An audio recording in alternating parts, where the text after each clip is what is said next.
Hello, everyone. Welcome back to live coverage of week 3 of the Virtual World Cup. I'm once again kicking off the weekend's festivities, bringing you the match between New Zealand and the Philippines. Hi, Coco Scrabble. As you can see, I've finally gained access to the intrinsic poll function on Twitch. Now you can cast your vote for what match, for what game you'd like to watch quite easily. No need for commands and all that stuff. So, if you want to have your say, go ahead and check that out. You should be able to see the poll just floating on top of your chat. And yeah, welcome everybody. How's everyone doing? Hope everyone's having a great weekend so far. Uh, it's an exciting week because this week pool play will be wrapping up, which means that it will be the who gets to proceed on to the elimination rounds will be decided.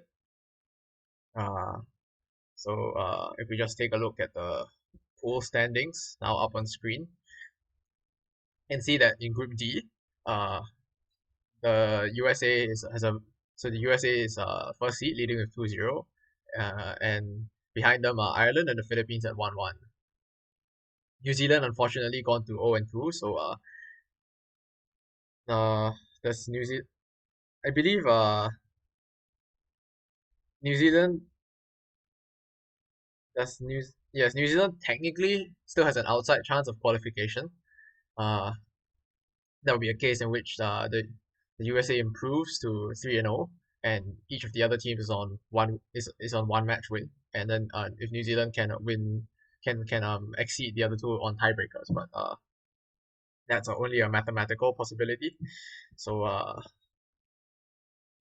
it's mainly between looks like it will mainly be between Ireland and the Philippines for the other slot. The USA almost certain to qualify based on this. Uh, the thing is though, Ireland is going up against the USA, and whereas Philippines playing against a New Zealand team that's at 0-2, they may be feeling a bit demoralized. Philippines coming off a strong performance against Ireland last week, which I was also commentating. It's a great game to watch, great games to watch. So if the Philippines just beat New Zealand, they will stand a very good chance of qualifying. If the United States beats Ireland, they will qualify for sure. And even if Ireland beats the United States, just let me have a look at standings. Yeah, even if Ireland beats the United States, the Philippines gets off to a big win against New Zealand, they could certainly make something happen. Like the games are kicking off. We have people still coming into the chat. Not that many votes. We'll go on and take a look at blue versus a dead. So I see is uh oh wait, what happened? Blue was in a game, but mm, not sure exactly what happened there. Okay, so is it starting? All right. So we have blue Thorgood from New Zealand versus Odette Rio from the Philippines. That's okay. So it's like a great rack to start off for blue. And numerous options here.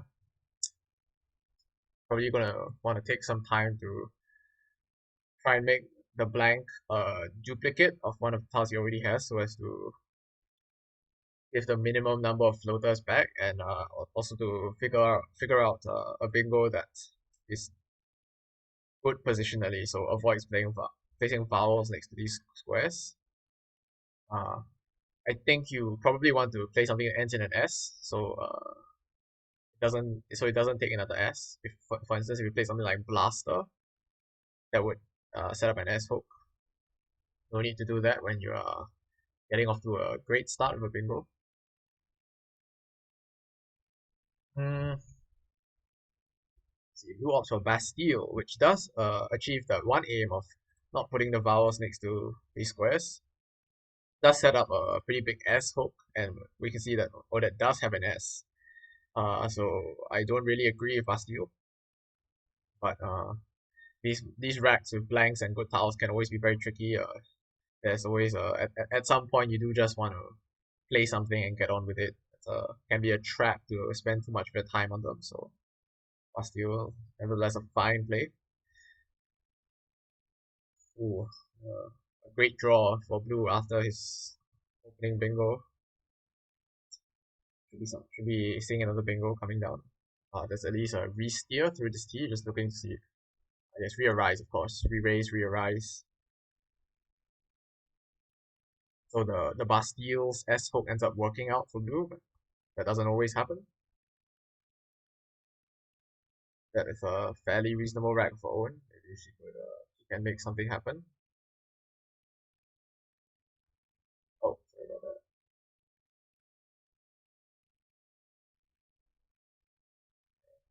Didn't expect that to happen. Like I'll have to set up my shortcuts a bit differently. Back to that game. It's on the same rack, so no harm, no foul. We just change some of those hotkeys. Apparently, one of my hotkeys is also the automatic hotkey for back to my browser. So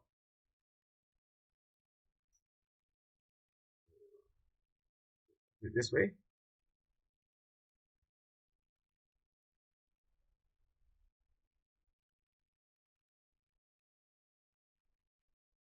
Hello, Jello. Okay, so back to this fact for that.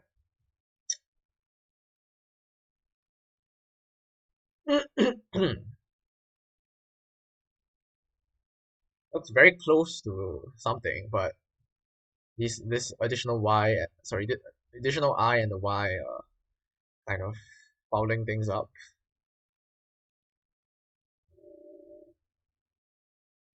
Signori through O and R. I don't see a bingo.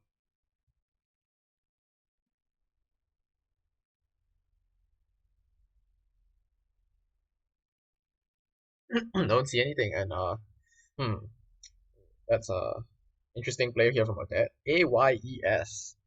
It does score quite well, but the leave of IING uh is kind of suspicious, especially in a situation where you wanna hit your bingo as soon as possible to get back into the game.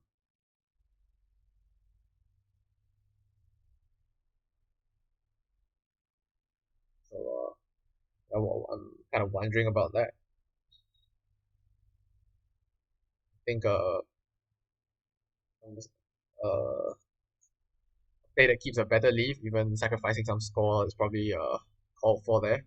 Yeah, burning the S looks a bit suspicious to me, definitely. The leave also GIN, not ideal. Looking to keep something like EINGS from there, but that might not be possible. Still, play like a Gyri, GYRI. Possible option. There's a lot of R's to do that through as well. Shiny and Rearisen for 25. Yeah, that looks reasonable. Rearisen isn't in TWL. Why on earth? What? Why on earth not? Sounds like a pretty reasonable word to me. Arch for blue. He had some funky tiles. Let us take E, right? Arch. Yeah, so maybe Arch a bit unnecessarily exposed. Yeah, quite heavily punished here. It's a big spot that could yield like a bingo score with the correct tiles. Sorry about that. Just get some water.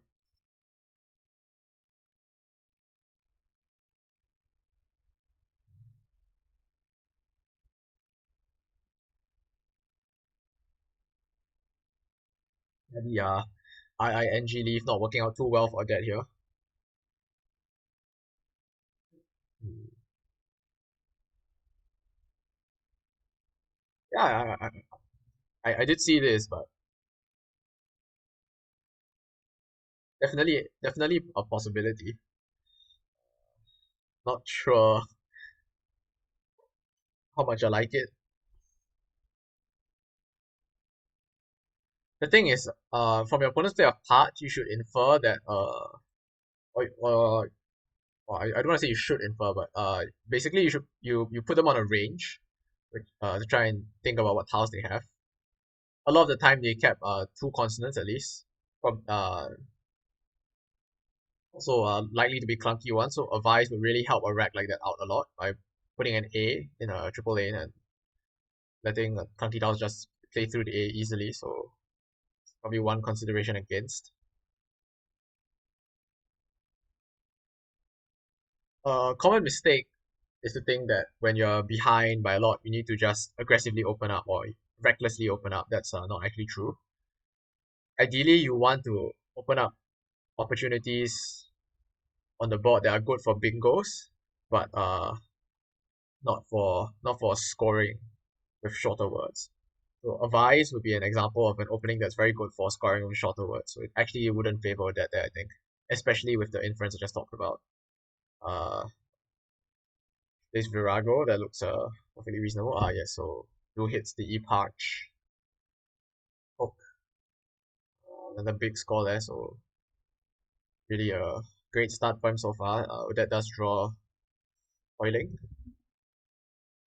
potentially be a way back into the game here. That G opening up a 9 timer. Mm, now this I would say is being overly defensive. At this margin, you probably want to play toiling down this way for it. Not only is 2 extra points, but it opens up the board in a way that favors you, who is just on fire. Jello suggesting some Quack versus Quay, yeah, pronounced Quay, right? Place, but Quaver obviously should be best by quite a lot. Not a good game for Adet here. Doesn't even have a E to make use of the parallel to and make Zex X here, but AY. It does take U as well, but SUX, not a word. Sucks. That place sucks.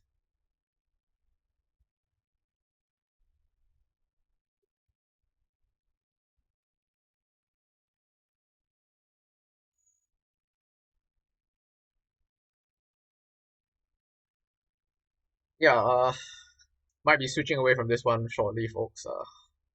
So it's like a pretty big beating. It's a nice fight by Jello Octopod.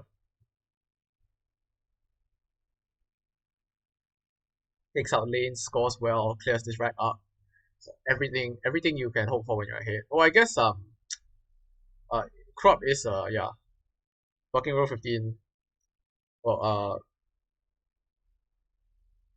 row O, I guess. IST inverts the coordinates from the usual arrangements. Yeah, that is probably better. Octopod is a very nice play though. Probably best if the scores are closer. At this margin, blue should definitely opt for defensive plays, especially taking out the triple triple, which is could be a great way for Odette to come back at the moment. And Odette does have a nice rack. It then takes S. Oh yeah, it doesn't. So this is not an S hook. This takes Y though. Probably S as well. Yeah, this also takes S. So she will be able to play some kind of bingo, but will still leave her relatively far behind. Blue's still in a good position. She needs to draw something else after that.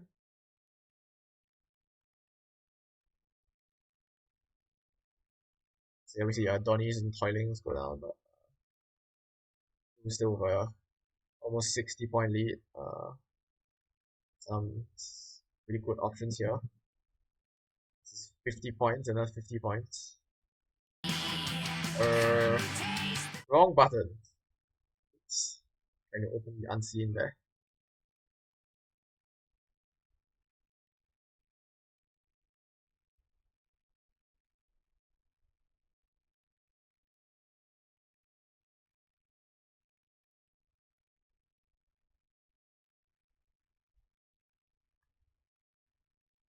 He might be concerned about the fact that Juke still leaves a pretty good bingo lane down here.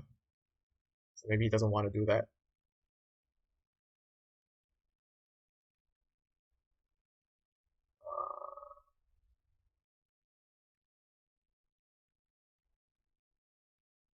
Well, Cropland would be a great play, but it wouldn't actually move the needle that much.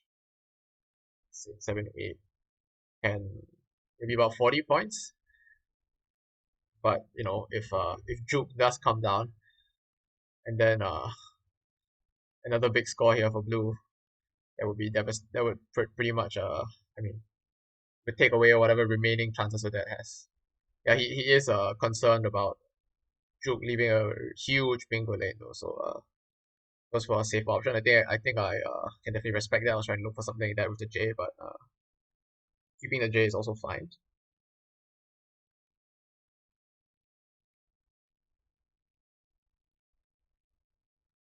If there was an if there was a different option with the J, that would probably be ideal.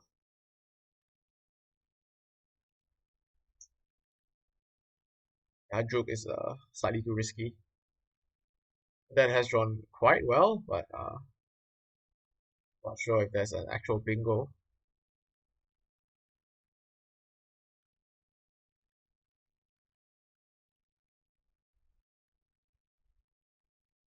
Guess that doesn't see anything. I didn't see anything either, but she continues scoring well. So at this margin, she's trying to keep. She needs to keep scoring to keep it close enough that if she does bingo, it will put her in a good position to win the game.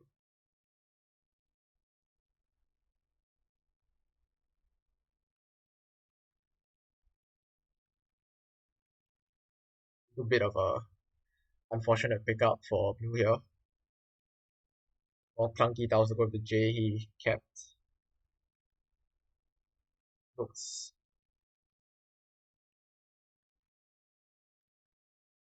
should certainly be possible to play through though. Decision of Vice, another great score.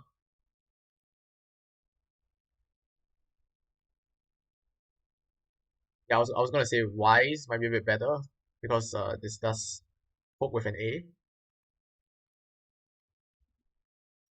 Wise. GJV, pretty awkward leaf, but maybe not too concerning. There are a lot of vowels to come, and Vice is played, so keeping the scoring pressure on. See with a play like Vice, even if Odette does draw bingo, hooking the A here or something, one of these spots, she would still be behind. So, a pretty tough game for Odette.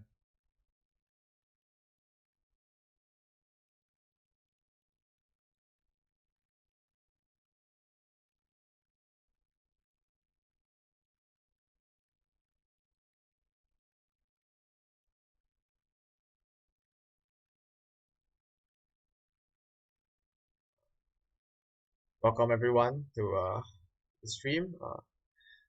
Just joining us. This is the Virtual World Cup, week 3, the last week of pool play. We're currently watching the match between New Zealand and the Philippines.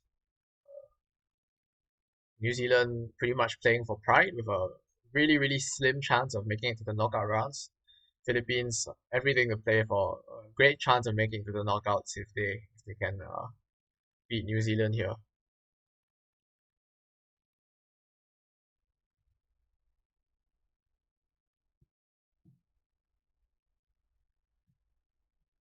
Not looking good for Odette and the Philippines in this game at least though. Uh, with this rack, Odette is pretty much done. I guess she could fish and then hit two bingos in a row. When who does have a bad rack, so maybe, just maybe. And the tiles remaining, they look flexible enough to accommodate something like that. Like first bingo onto this D, opening up more stuff. And then second bingo either through one of those lanes or over here. Okay, so not technically over yet, but pretty much over.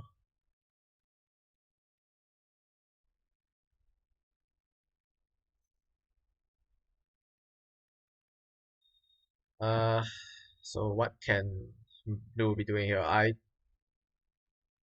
assume he should be playing playing stuff through this I, take out the D. Yeah, Jin, solid defensive play there. So that actually makes a really big impact on Odette's chances of coming back. Now the way to do it would be bingo make hooking advised and similarly opening up more stuff. If the first bingo goes down here, it makes it a lot harder because blue can just occupy uh, this score lot here and take it out as a bingo lane, and then even a bingo onto the M hooking of ice might not be enough. No, I don't like Jaga. I did see it, but you should definitely be playing through the I there. Gotta take out that D. Yeah, Yui maybe here for Odette. It's, balancing, scoring.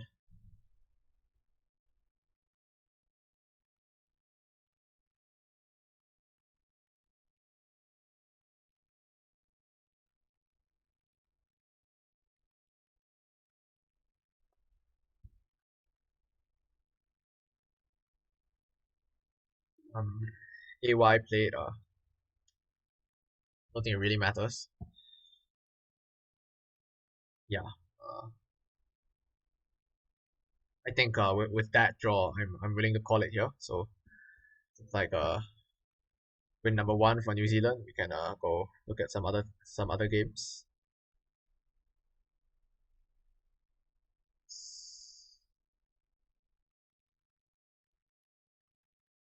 Uh, Orake getting one back for the Philippines, so it looks like back empty. Orake on turn. Nothing there for Howie, so nothing, right?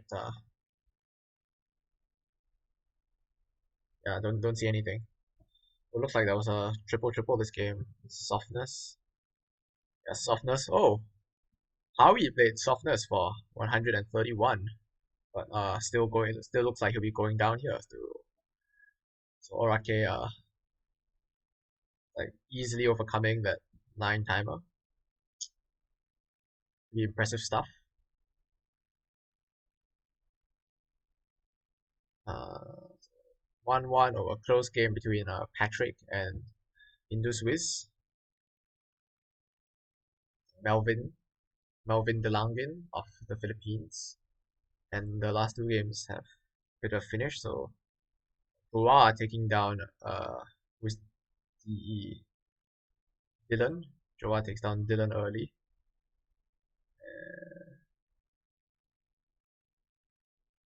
And Exodus 234 taking down Minex. So that's Stanley Ngundi, Minex of the New Zealand, losing to Exodus 234, the Philippines. I believe that is Learjet. Yeah. So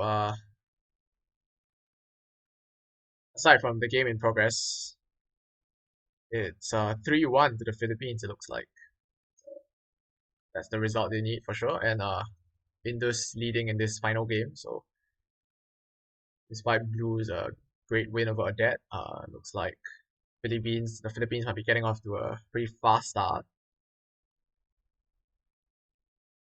What do we have here? Looks like an interesting end game because there's a blank. Indus with a slight lead, but like an open board where easily get overtaken.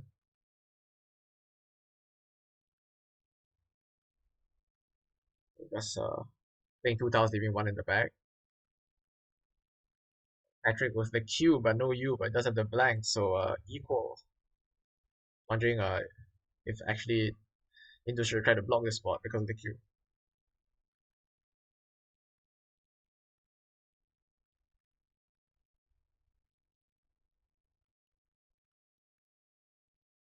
Equal might give Patrick the win here. There's some is there how much can Indus really score? That won't be enough. Needs to be a really good X play.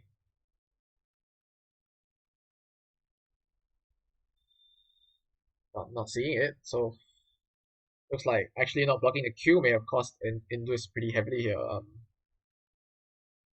I mean the idea to not empty the bag is probably correct of course, but it may have been advisable to pay more attention to the threat of the Q in that spot. Lots of EQ starting words with both a U and a blank, unseen, equal, equest. Those might be the main ones. But you could also go for like sequin will also have been a play. So equid, yes, of course. I know that word. I don't really see a way for O is mentioned. I doubt this wins.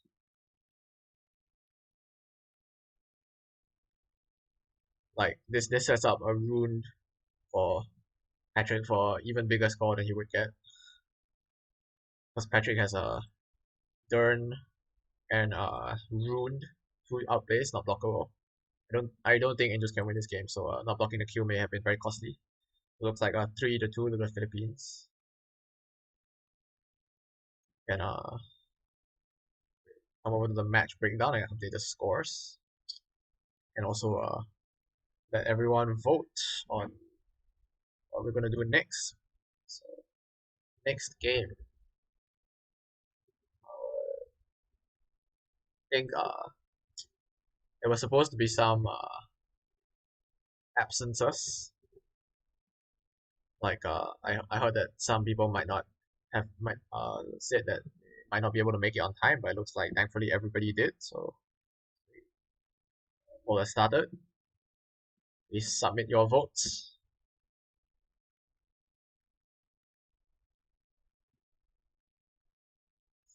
Win three, a win for the Philippines to start, but still obviously competitive.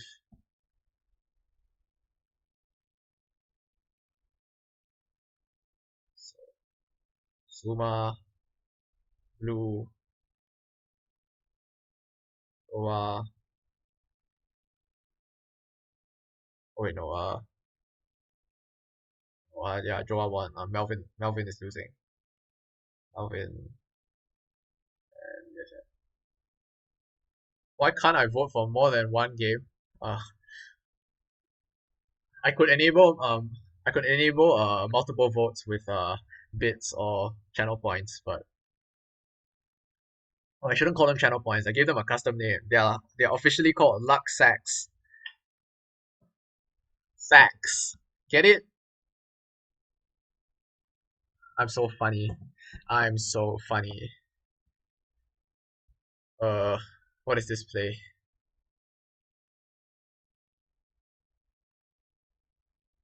Is that a word? It's not good, right? Oh wait, it is. I didn't see that, but I don't think it matters. So like this wins, this wins, etc. etc.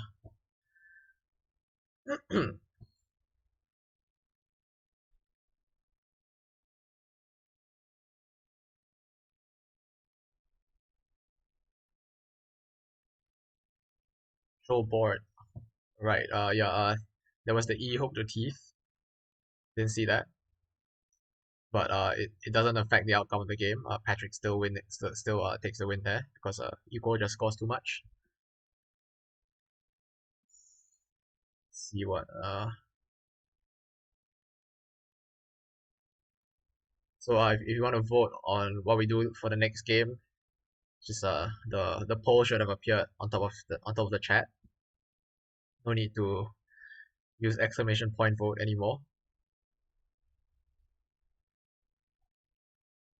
That's not the only Twitch feature I've unlocked. I've also unlocked this. Makes me very, very excited.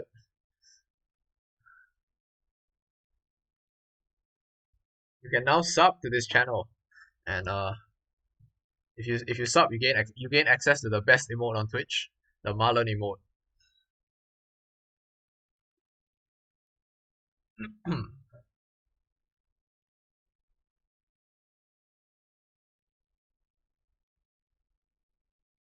Hmm.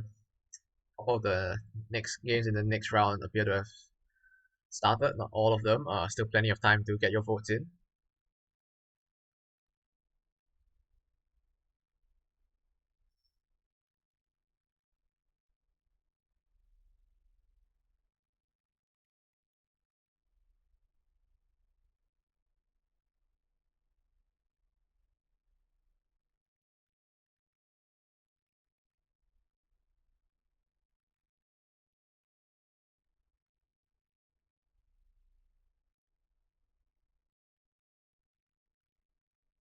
I see. I see we have a split. Howard, Howard and Learjet, or Patrick versus Joel. Hmm. Uh, I'm gonna vote for Learjet. I wanna watch a Learjet game.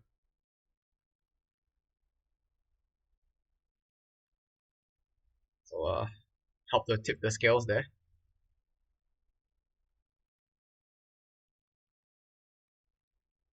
I don't remember Marlon looking like that.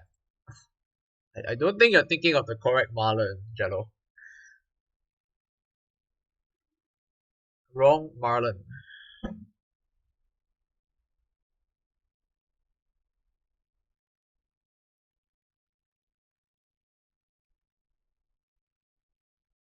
Uh, oh, I thought some games had started, but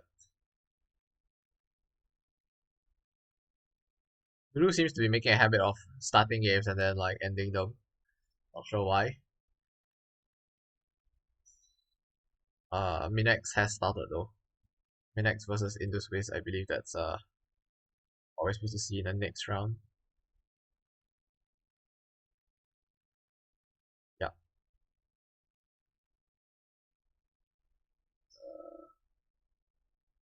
and mosey over there. Almost Kamayu.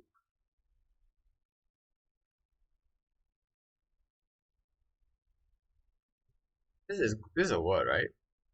So can say that here, sort the rack out. Yes.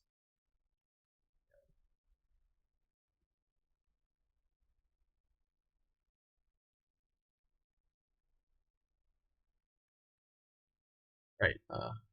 Nice play.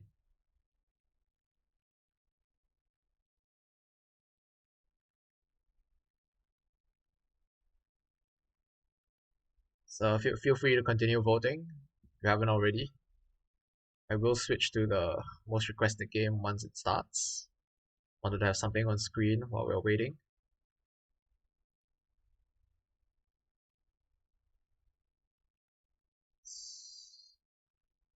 Howie has started. So over there, yeah, Dowd here, really nice parallel play. So it's round two of the week three clash between New Zealand and the Philippines. Sorry, this game we have Howard from New Zealand taking on Learjet from the Philippines. Howard start. Fortunately missed the first few moves, but that's all right. It's all right.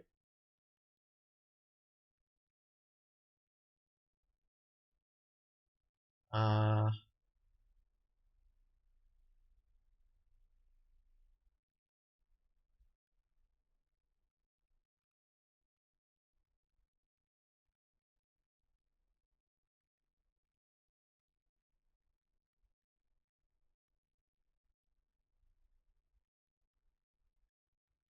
know what the best play is here.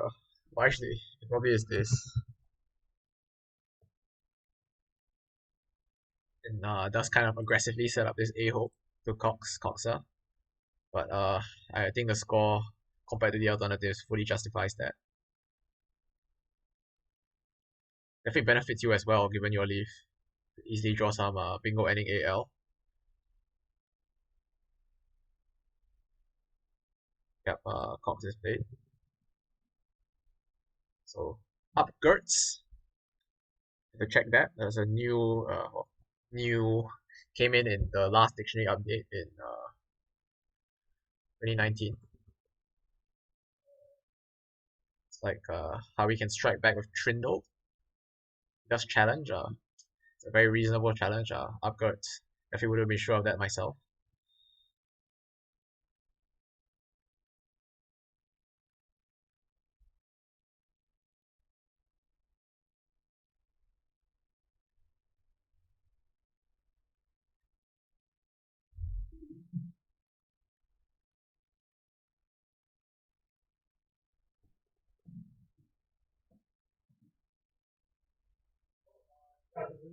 Don't worry about it. Uh, some exciting things happening in the background. Oh no, Trindle is missed. Rip.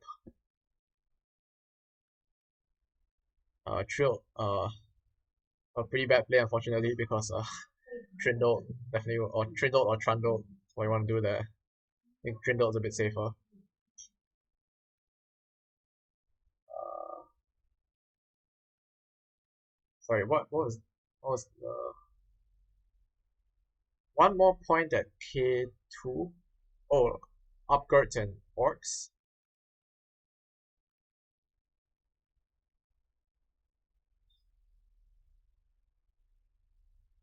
A I mean, you can. I think they're pretty similar. Arguably, Upgurts compensates for the loss of a point with defense. Uh, I I don't think there's much between those. Weird miss, no way was intentional. Yeah, nah, that can't be intentional. I think that's just a miss. Probably he was looking at an all consonant rack with the blank and just didn't think to look for a bingo. That's something that can happen. You just you look at your rack and you think, oh my god, this rack is so bad. There's no way there's anything here. But sometimes be careful to avoid that. So it's like Howard v Learjet did win the poll, so we are already watching that. Didn't see anything there. That could have been something.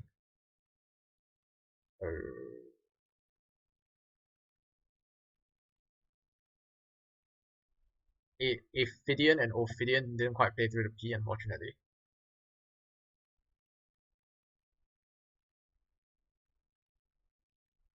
See some such as a hind here. Yeah, that would have been a better play. Good spot. I didn't quite catch Learjet's rack there, but if you played TEIID, I assume it was pretty bad.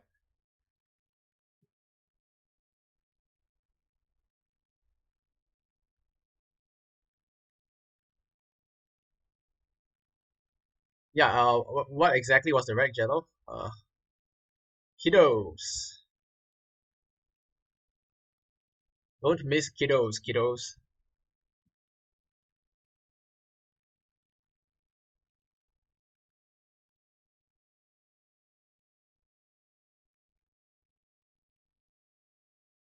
How much was tie? 2, 4, 6, 8, 10, 21 versus 14. Yeah, maybe. There's a lot of value in getting rid of the extra file from your leave though as well.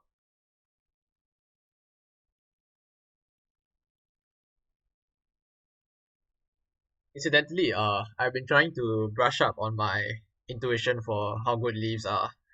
Is there like a list available somewhere where like there's just like a bunch of common leaves that you might want to keep and like how valuable they are?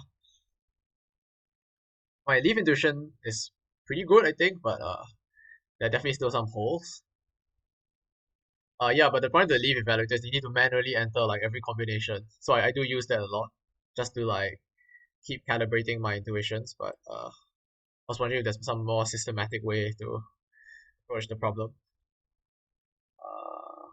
I saw bait there. I was about to say that, but the leaf of EEU are not exactly good.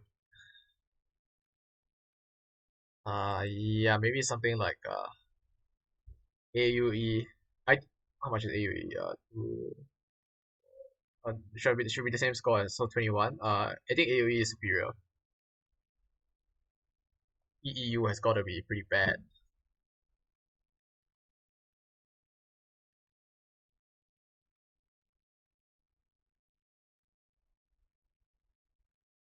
Yes, and don't keep that. That's why you don't keep EEU. I guess this will probably be better than changing at least. So can still kind of play through there.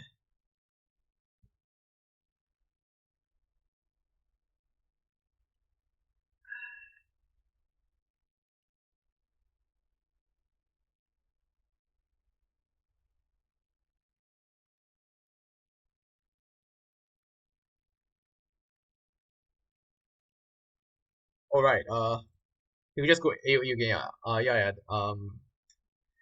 Or better yet, even this is even better. I know we were just talking about it, but I kind of forgot about it immediately. Uh, so yeah. This EAU hmm, they dep ZE. That will keep like A A IU or something like that.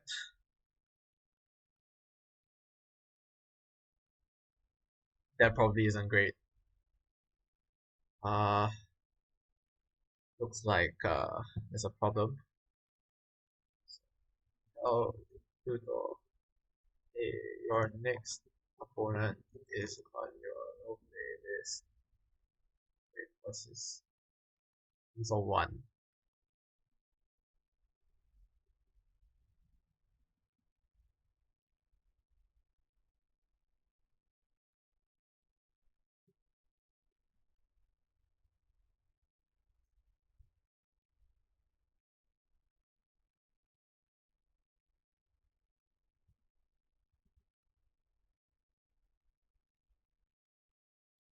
Not quite. Panini's here. So what is the situation? How are you with 50 close to 50 points lead?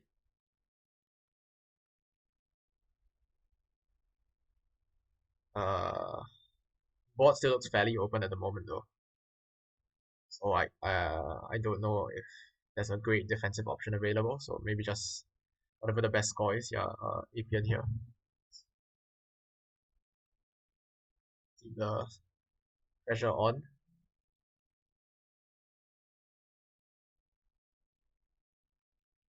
This Haint does take S, I think. Yeah.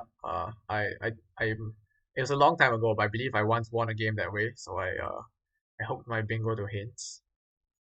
Something like that.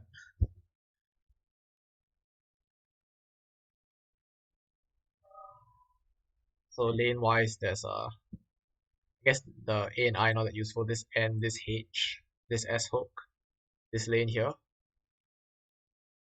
and this lane here. So hard to be hard to play a great defensive move in this situation. Nap, aka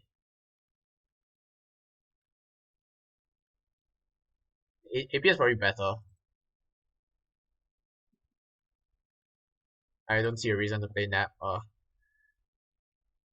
Even though there are a number of openings on the board, that doesn't necessarily mean that you want to open up some more. Uh,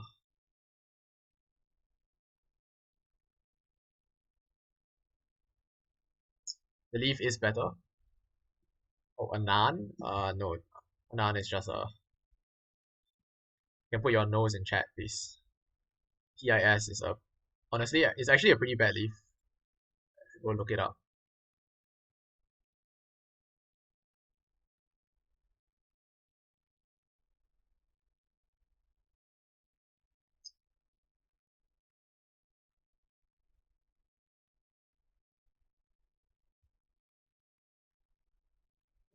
Right, does not rate that badly. Still, the score difference definitely makes Anana a worse play than some of the other options that were discussed. Surprised that PIS does so well. It's only like less than 1 point worse than NS.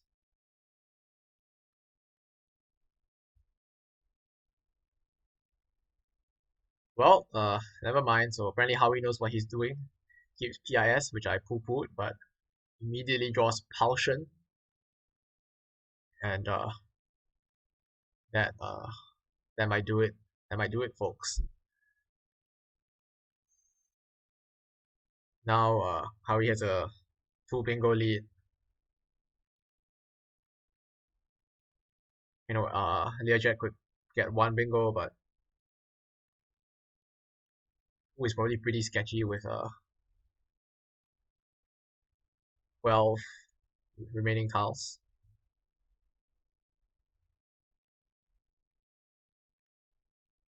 Well, there are ways to keep vowels that are not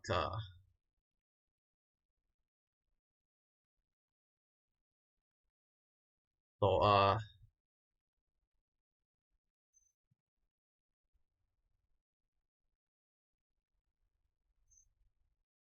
we are we are not. Unfortunately, this is not an Ireland match. I think on polish is good.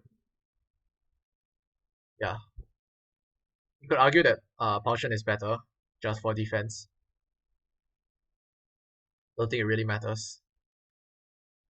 Yeah, Hoi Siege. If that's not how if that's not how it's pronounced, I apologize. Great Irish word, but Ireland, of course, in the same group, but not currently featured in this match. Yep. So I'm giving this to Howard.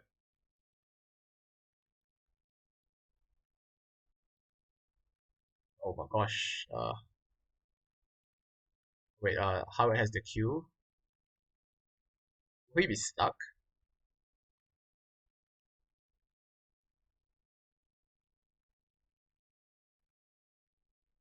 Yeah. This looks like it could be a Q stick actually. That rack for Howard. That won't be enough to let Learjet win the game, but it will mean that this game, if Learjet decides to execute a Q stick properly, so because the Q is Howard won't be able to play the Q anywhere. At some point, he'll just have to keep passing the Q on his rack, so Learjet can slowly play his tiles to maximize his score. So that's what a Q stick is. If he does go for it, which would be spread optimal, uh, then this game will take a long time to end. I don't think that's good, Aphis. Quittle has 2 Ts.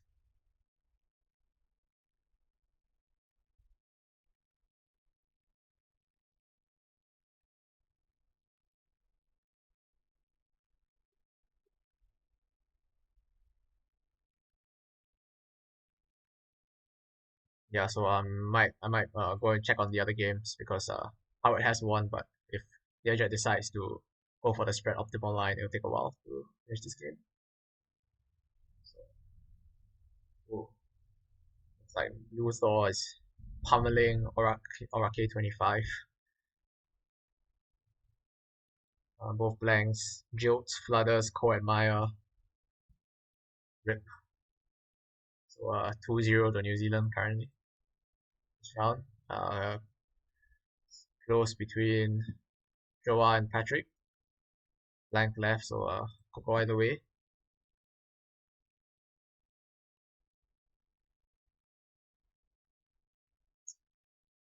Dylan will be beating Odette.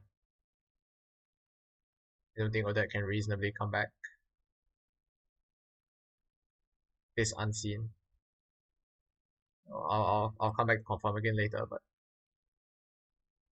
and big beating for Indus Wiz as well at the hands of Minex. So might be coming out to a 5-0 for New Zealand here. Depends on the result of this match between Joa and Patrick. So I think we'll stay there. Most competitive by far. Figure that.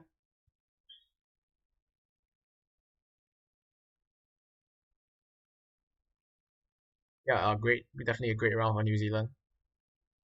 So it will be either 6-4 or 7-3 in their favor after this.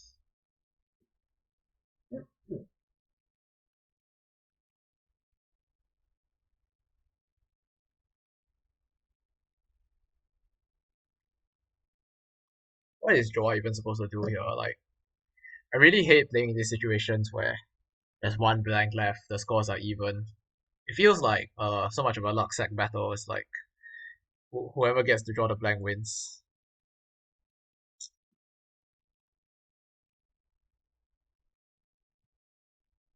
I guess he can do this. Uh, Given the vowel consonant ratio, probably pretty good play.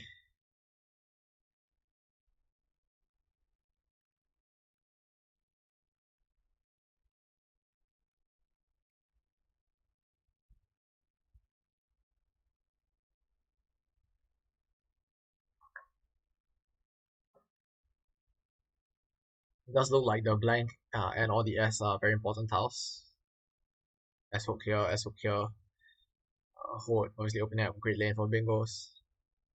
This TE is a AM to a less extent. Mainly TE could also accommodate 9-letter words through TE. Oh, 40? Uh, Fire Knight. Oh, ew.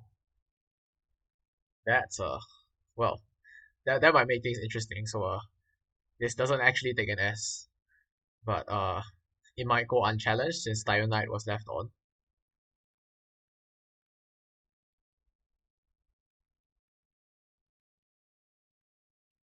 Yeah, the valid. Wait, so Tire Nate could have been played, couldn't it? This eye is a blank. So very very strange play of Fire Knight. Didn't quite catch that Oni there. Thanks to Aphis for pointing that out.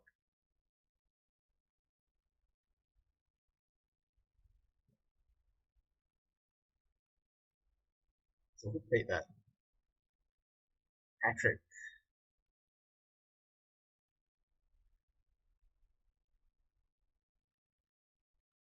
Definitely could lead to some strange things happening where a bingo hooking the S here is challenged, maybe out of desperation or out of uncertainty about the actual word, but uh, comes back invalid because of Tire Knight's the hook. One difference between ISC and regular play is that you got to challenge everything at once. In regular play, you have to say what you're challenging, and you know the 5-point penalty challenge rule, the most common challenge rule worldwide. You will lose. There's a penalty for each word that comes back correct. So you're incentivized to challenge only the words you're unsure of. So in a real game, if the bingo is hooked here, the word that is hooked might be challenged, but Tire Knight might be left unchallenged. Uh, I mean, if one of them is having some slight doubts about it, I don't know how that changes though. Like in Joa's position, he just needs to score because of the margin. Goes for R. So not probably not wanting to open up with hold. Maybe that's why hold is a quite aggressive play. I really don't know though. Like I just as I was saying, I never know what to do in this kind of situation. See, Patrick does have that W for this hook, so yeah, just play that. Oh, but go up, plays 2000, picks the S. A great draw there.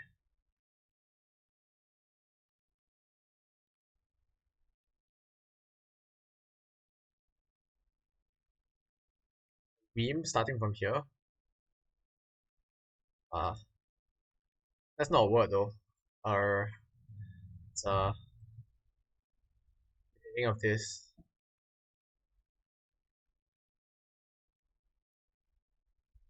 I think something like bow is just fine.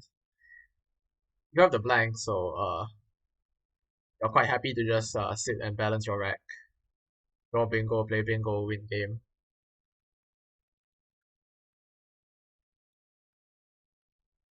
If you think that Thionite, oh, oops, wait. If you think that Thionite takes S, it's no reason to open up the triple by putting the W here. So yeah, we might see like empires. Ooh, will this be challenged? Uh, Patrick obviously thinks Thionite is good. Joa obviously does as well since he didn't challenge it, but hmm, very suspicious. Ooh, ooh, I don't even know what the challenge was for. Imagine if Joa is unsure of premise and then he now plays Cooking Tire Knights. Wow, big oof. So Joa can now just win the game with Cold Rains, as Jello has pointed out.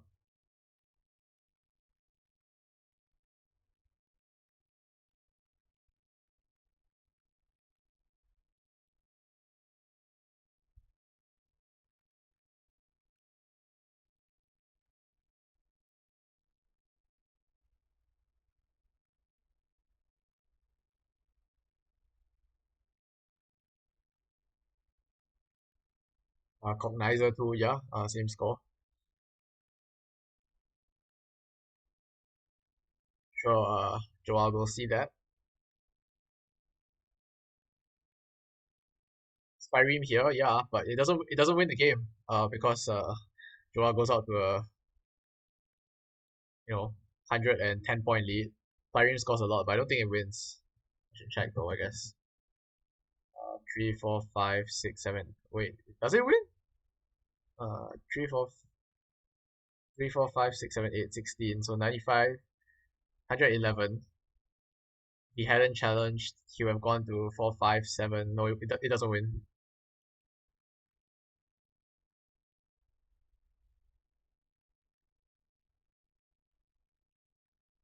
Wait, what? Oh, if he hadn't, wait, math is hard. 3, 4, 5, 6, 7, 8, 16. So 95 and 16, 105, 111. So 4, 5, 7. Wait, wouldn't he win? He would have won. I take it back. I spoke too soon. Spyreem would have won if he hadn't challenged. Because if he hadn't challenged, he'd be at 351. And the bingo plus the remaining tiles. So he'd be 110 behind. The bingo plus remaining tiles would be 111. So looks like looks like Cognizer is actually not the correct play. Right. Well, that's Cognizer is guaranteed to lose because Joa can figure out what's in the bag and realize that Spyreem here actually lose him the game. So that was actually a very interesting position.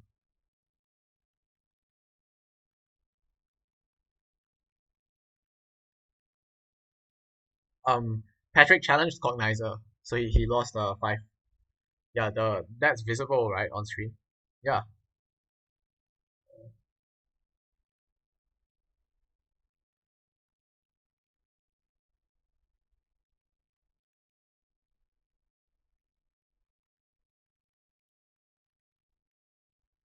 yeah, we're just really bad at math apparently. Oh yeah. That's what I'm saying. He could have won with Spyreem by 1 point, which means that in theory, Joa could have figured that out because he knows exactly what's in the bag and realized that Cognizer is actually a losing play. So the correct play would be to block Spyreem, I guess. Would would there then be another alternative for Patrick? REM piece. Wait, that place?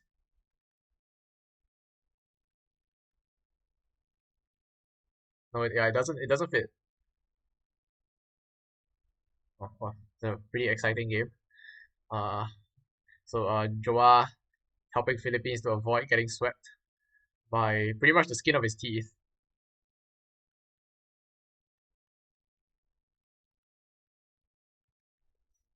Pretty exciting end to the game there.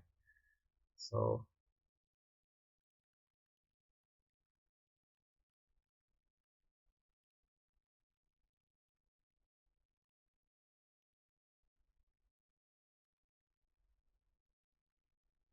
uh,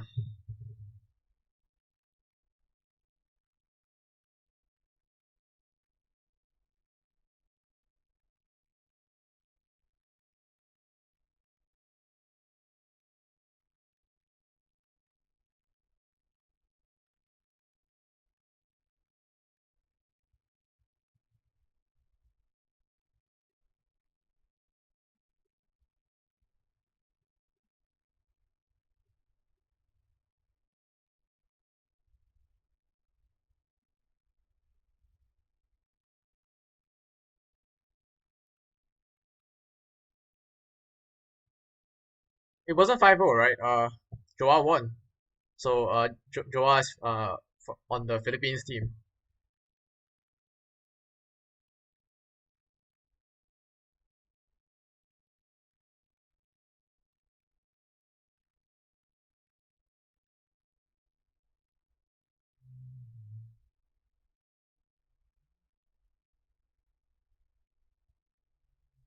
Damn, these flags look so similar.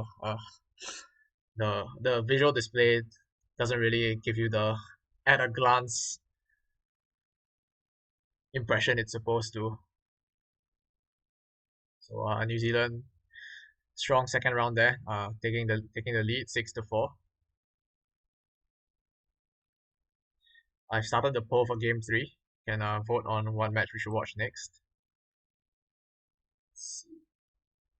Some of them have started, not all. I do want to take a quick look at this.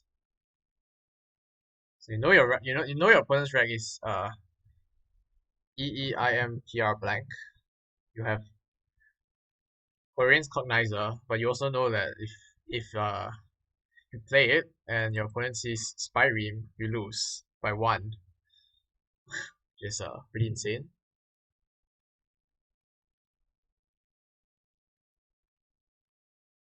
So one play is to just hope the opponent doesn't see it, I guess, which Joa may have gone for, or he may have overlooked the possibility of Spyream.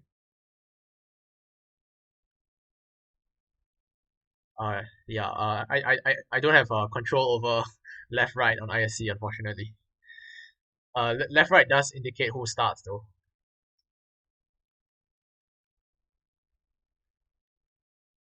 The player on the left is the starting player. It's also really difficult to block Spyre. I mean, what would be simple if it's there's something else which just leaves you dead, so you have no choice.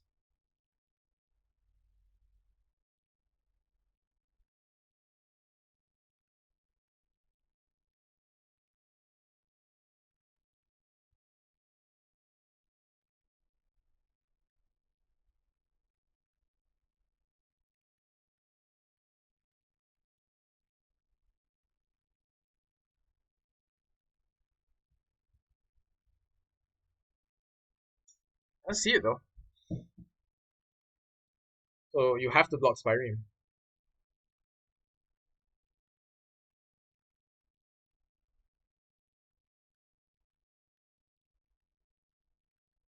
Pong, does that work? Yeah, the G doesn't give anything away. Uh, yeah, that's a great suggestion actually. Thank you. So looks like something like this was the play, and then because you do have a lead, you hope to just try and survive. I guess the thing about Hong is that it is opening a lane, so your opponent can fish. Whereas if you play Scorp, you do still have the lead. This is a harder lane to hit, and then you can just block whatever your opponent opens up and hope that they don't hit. It does have do have to burn your S. Yeah, the problem I foresee with something like Hong is their opponent can just fish somewhere else. Like if they just played like EM, for instance, and put you in a significant amount of trouble. So yeah, a very, very, very interesting position. Unfortunately, you don't have the time to get too deep into it, but maybe at some later time. See what's winning the poll at the moment. I'll do it from within my overlay. Howard v Melvin. That's also a good point that CRS should bingo quite a lot with you know that AE and OPR is in the back. You still get unlucky though. I don't actually know how much you bingo, or you definitely have to use a Crackle for detailed analysis of that position, or maybe even some permutation by hand. So Howard v Melvin. Okay, so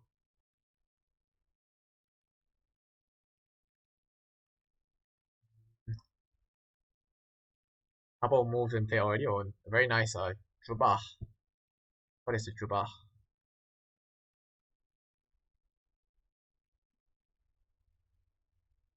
It's one of the 1 million alternative spellings of Jubah.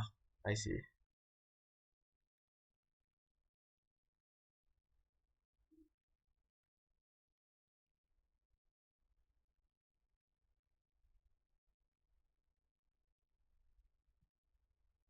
Hmm.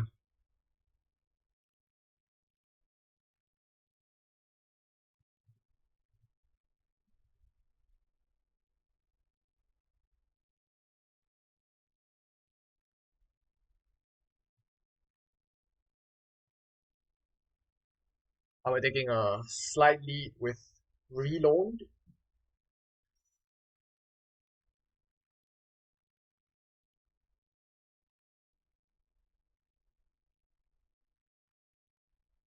Howard now with cruddy rack.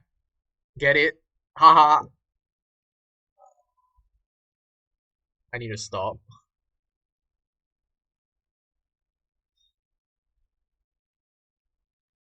Uh, not. I mean, honestly, it doesn't actually look that bad at first, but it's pretty tough to figure out what you should do.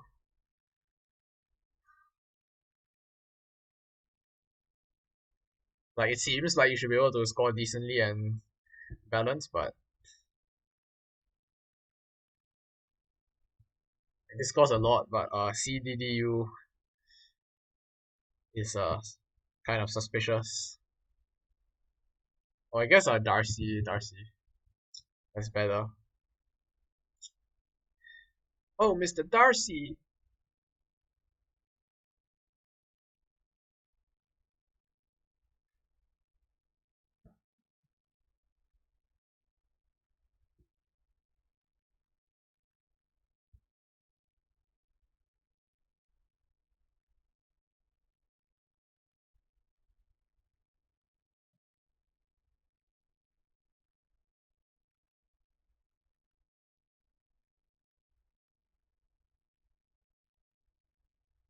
Erdy.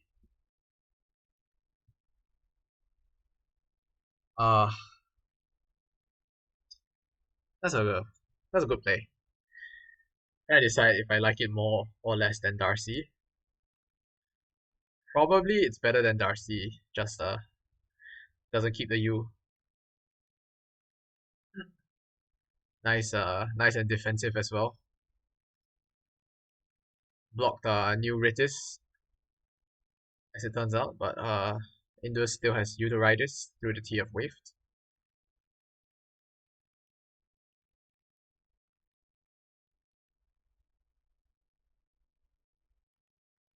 Erdy is one of those weird words. It's actually an adjective. It's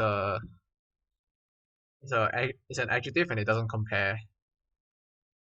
It's the same as yeah, it's the same as there's some alternate spellings. URDE more common. It takes an E. And Howard rewarded for his superior rack management skills with Dance here. Oh, the big hitters are flying around quickly. The striking back with Alzies for 75.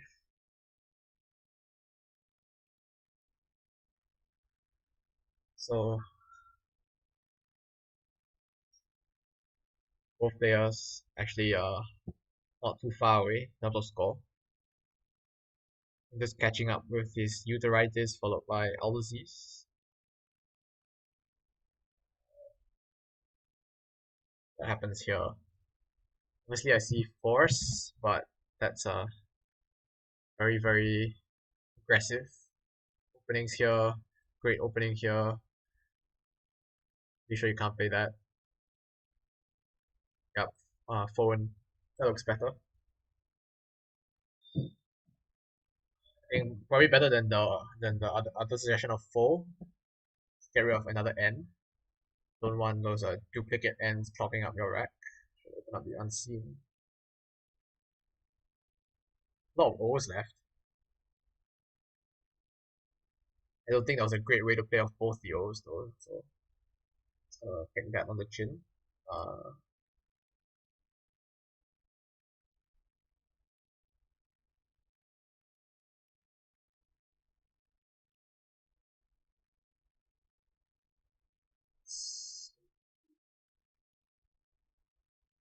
so Indus accepting Jello's suggestion of Slinky. I was looking at Porky, but I assume Slinky is better.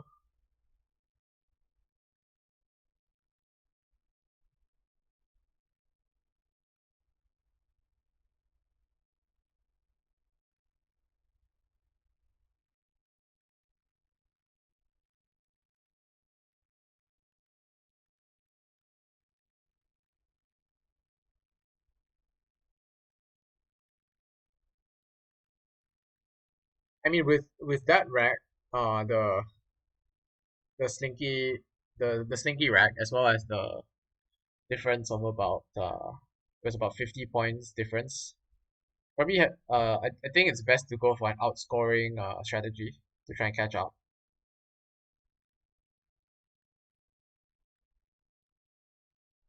So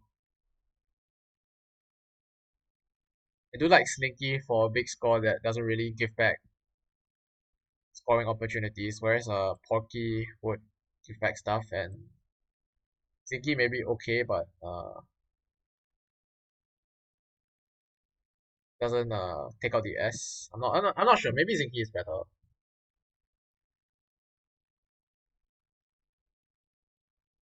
The thing is that Slinky is quite committal. You because of what it does to the board, it makes it very bingo unfriendly. So you're pretty much locked into trying to overcome your opponent with score.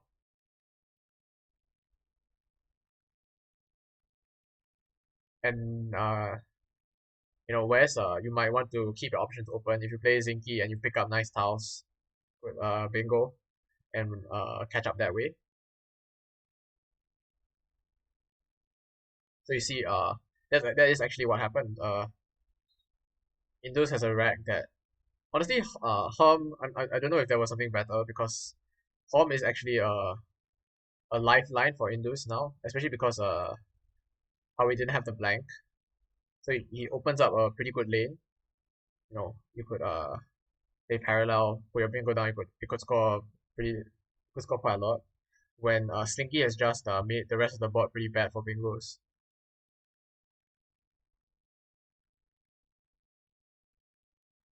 It feels like because Howie did that, Indus still has a pretty good chance with the blank. In fact, yes, he does have a bingo. Just seen it. Not sure if he will. I'm not necessarily saying that HOM is a mistake. There's a couple of plays that went by too fast to really do any solid evaluation, but it definitely is going to come back to bite Howard. Yeah, Nomi is found another one of the bingos. So a couple of options here for Indus, and I should put him in a pretty good spot. I guess he could still draw the Q and be stuck with it. Oh no, he can't. There are two Q spots. So even the Q not an issue. Maybe something horrible like the Q and the V. He plays the Q and gets stuck with the V somehow.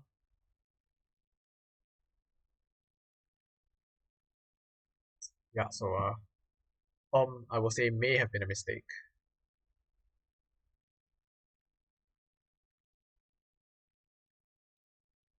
To be fair, Papoose would still if Hom hadn't been played, Papoose still plays alongside Dancia, making Dido EAS.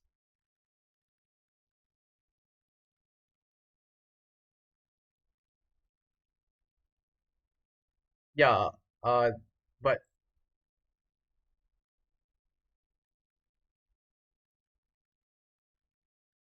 I'm thinking about the potential for V stick. If you have to play the Q first, does that not give enough time?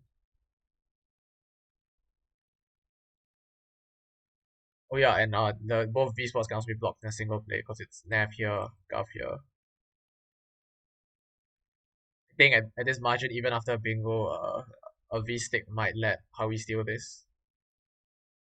How it has to be reports Akshay. So not gonna see that. Still interesting to think about it in theory. Not that it affects Indus's play, because you should definitely bingo here. You probably win most of the time.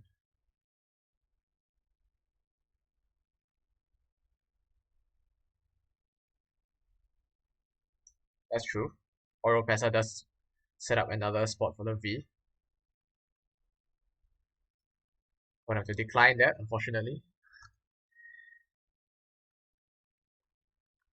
Keep bringing you this spicy content live from the virtual World Cup.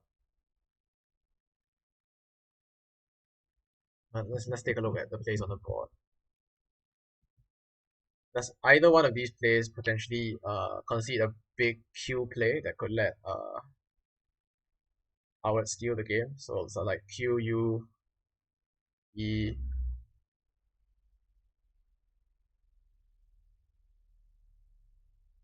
I don't see anything for Oropesa. Maybe here. SQ squad, I guess. Papoose does not allow squad because the CHE does not take S.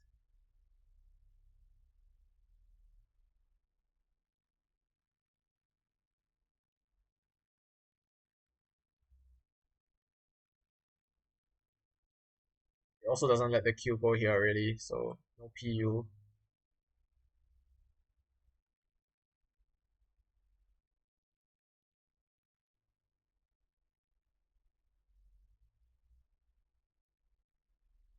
I think V stick is not what you should be defending against because you're drawing four tiles. Like to be V stuck with four tiles, you need to get a really bad draw. You know, with other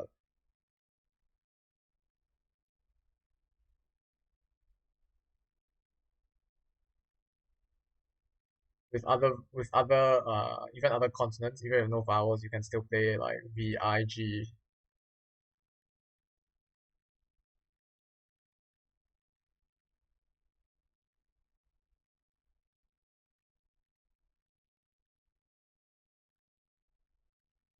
Yeah, I'm liking Papoose because I think it is important to defend against the Q. Wow, what a sick draw. AQSU on the back. And you are still insulated against drawing the Q yourself because you have two spots. Plus, of course, if you draw the U and the S, okay, so just fine Papoose, so great spot, and that looks like it will be game. So Howard definitely punished for this HOM play.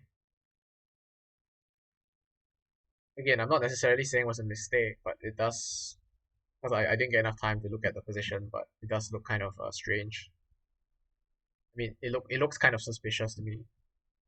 not a kind of play I want to make after Slinky, just because of what it because it it doesn't take advantage of the fact that Slinky makes the board bad for bingos, which with a blank out and a lead, Howard should certainly have tried to take advantage of.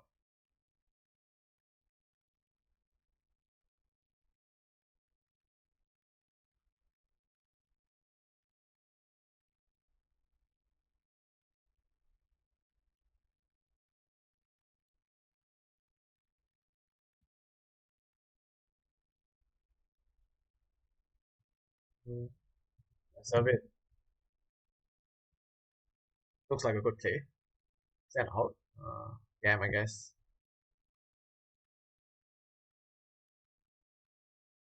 And a monk. So they'll probably just be responded to with SUQ.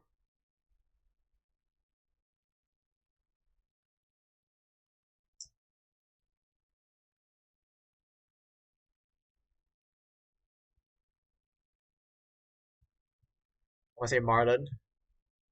I think you mean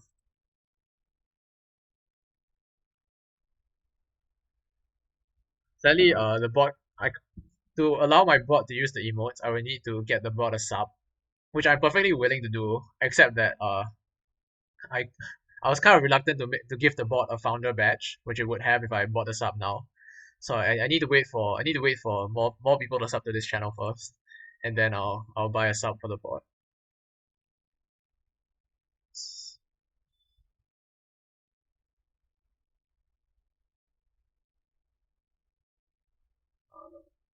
We are watching that game. Okay, it's finished. What happened there? With that taking down Patrick, uh, including this game 2-0 to the Philippines. This game's over, so we can go look at some others. This game seems to have proceeded pretty slowly. They're still in the mid game. This is round 3, right? Yeah, interesting. Maybe we can come back to this one. It's fairly even. Not sure what will happen up then. Aura, Orake, slight lead. One in the back.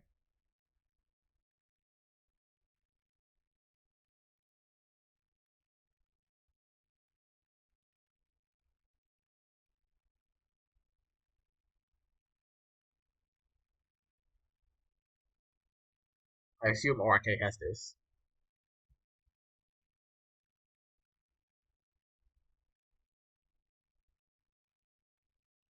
And finally, oh, I was about to say a close game, but the bag is empty, so Minex obviously can just win by bingoing. Uh, anything works. Unseen, unsensed.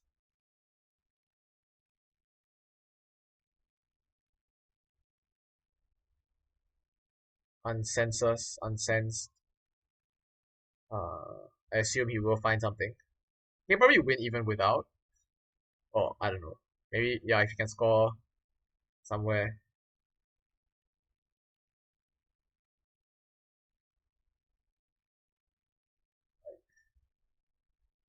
I have to assume this wins as well. So he doesn't even need to find a bingo. So that'll be one for New Zealand and 2 games. Result unknown.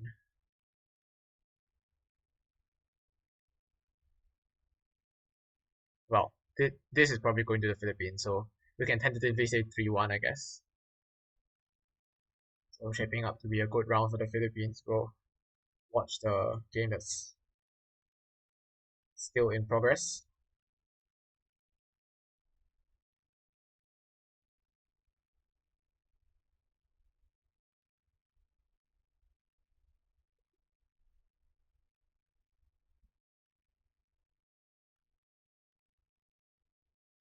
Knave. Knave.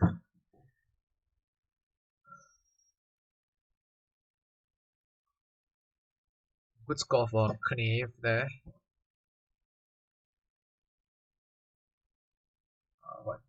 What can be done with this Z?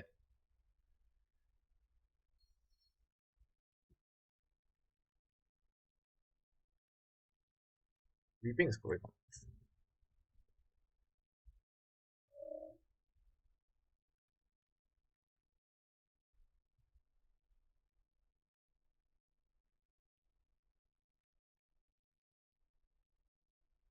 Will I notice theology? What? Oh, he had a bingo. Right. Right.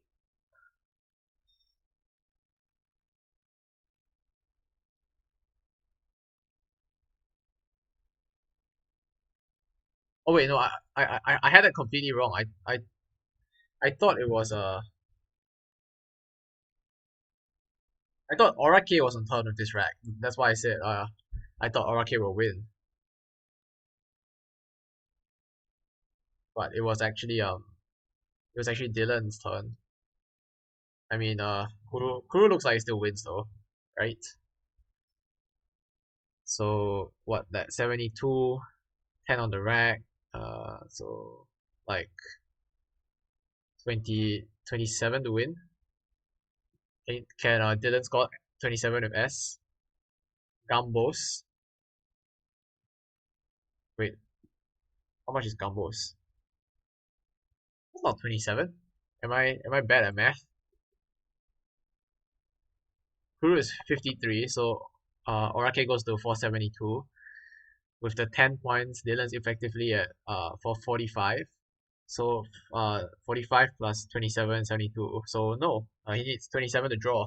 He's only 23. So yeah, uh, great. Theology would have scored a bit more, but great play of ethology.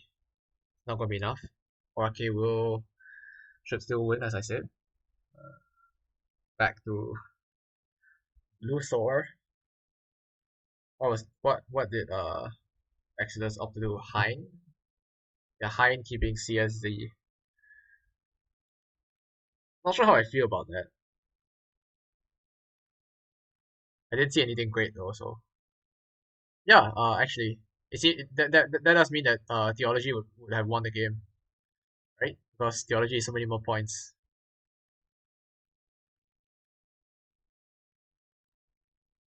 Instead of getting well, wait. So he got 7. You have got 13 points, a 6 point difference.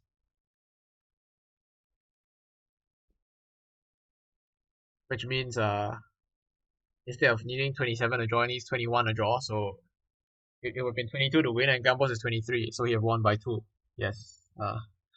The missing theology actually turned out to be quite costly.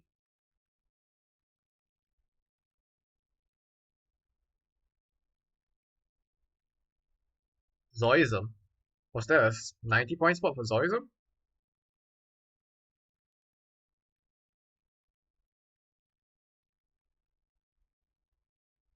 I'm blanking on this one.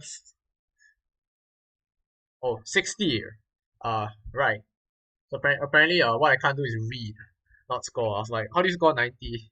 But yes, Zoism and Rearings. They were burn the blank though, right? Oh, Coco has redeemed a blessing from Marlon. Let me just find my liturgical book.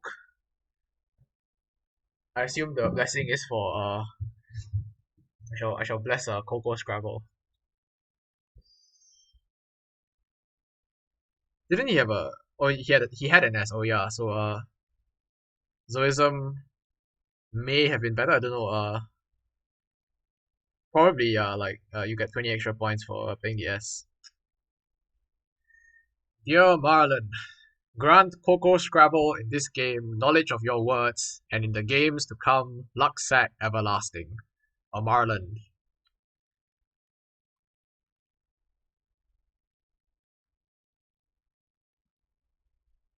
What is going on in this game? Uh, so Omelets comes down quite quickly, but I think Tilongs have scored more. Unfortunately, you aren't actually playing any games, so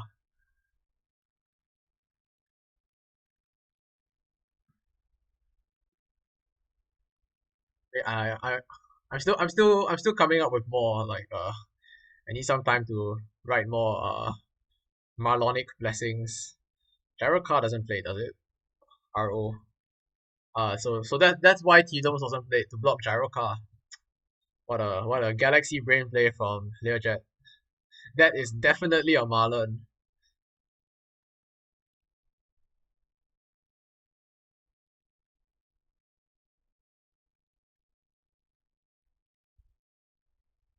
Hmm. That is not quite Wu Raleigh.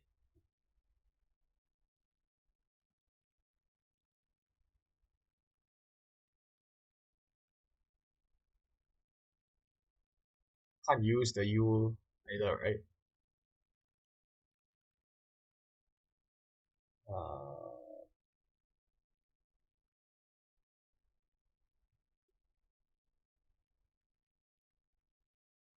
Alright, yeah, I should open up the bag.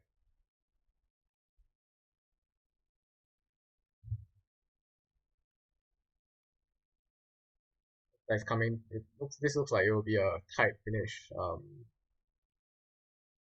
The unseen blank should obviously be of some concern to Learjet here. I don't think he can do much about it though. Maybe he can try to block this. This is by far the best lane, and then retain the U. The thing is, if he doesn't score enough, the blank would just be used as a U to outscore.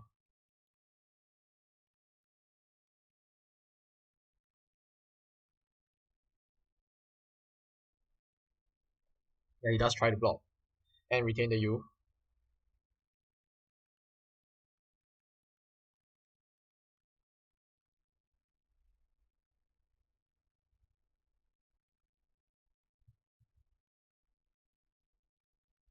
It's like that block was just in the nick of time. Blocks a bingo for Thor here.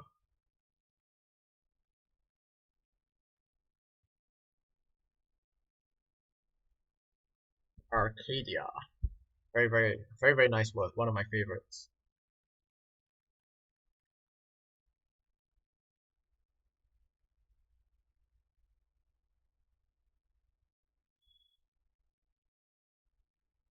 Fortunately, I don't actually think Blue Thor has a play, even with the blank as a U. Like, just got too many A's.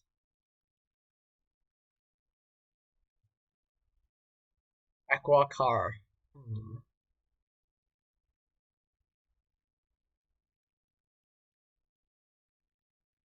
There is no info card for info card.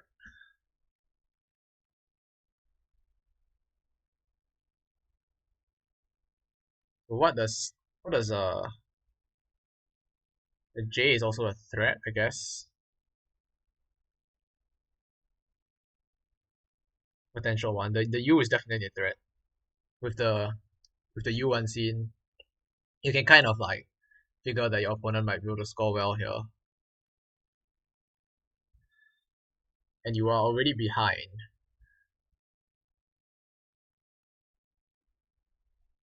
Does something like this ever work? First that it empties the bag. Like the idea is that you draw the bingo, your opponent has to block. Like you draw bingo through the C, your opponent has to block, and then you play from the queue, even though you're emptying the bag. And you outrun. Oh right, sorry, I didn't update that. John actually subbed in for Learjet last week, but I can just change that right now.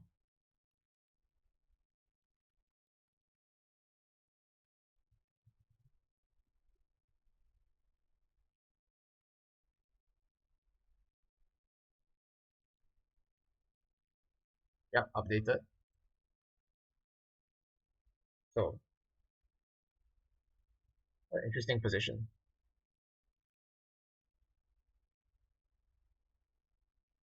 He does go for cover. Oh, but he draws the J. That is I assume that's game over. So now just quilt and then go out or cube it.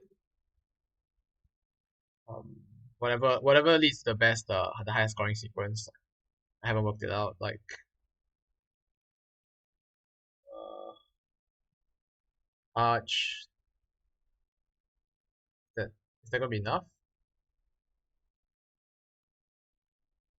Arch is 38. No, it's not gonna be enough. Yeah, maybe Ava was the play. Oh wait, no, but the J is unseen. He didn't have the J, so Ava might not be tenable because Java J play hooking Java is damaging.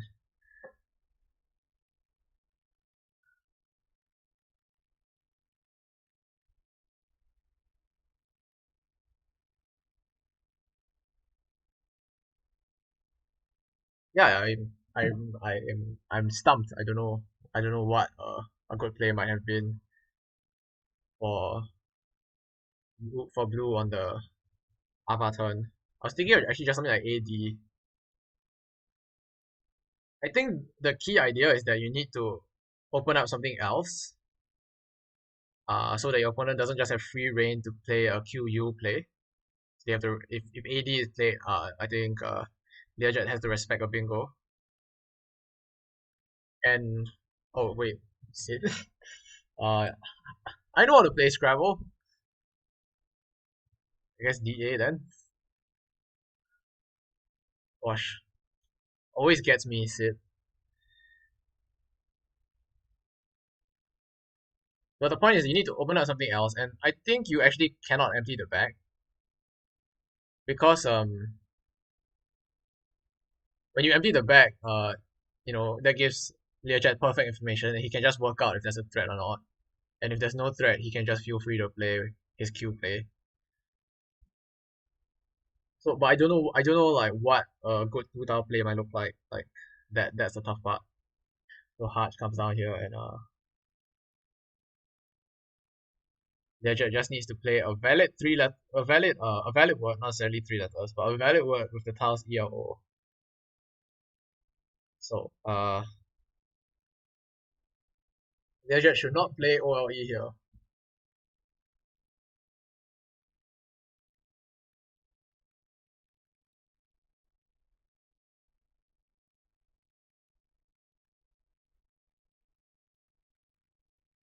He actually doesn't have that many options. It's like, oh, I guess load. Yeah, that's probably best. LOTE. As I said, any valid play work. That is a valid play, so it does work. And Ledger takes down Blue Soul. Uh, it's like the turning point of that game might have been omelets, which although in theory an inferior play to T-Loams, T-Loams would have allowed Gyro Car as a riposte from blue, so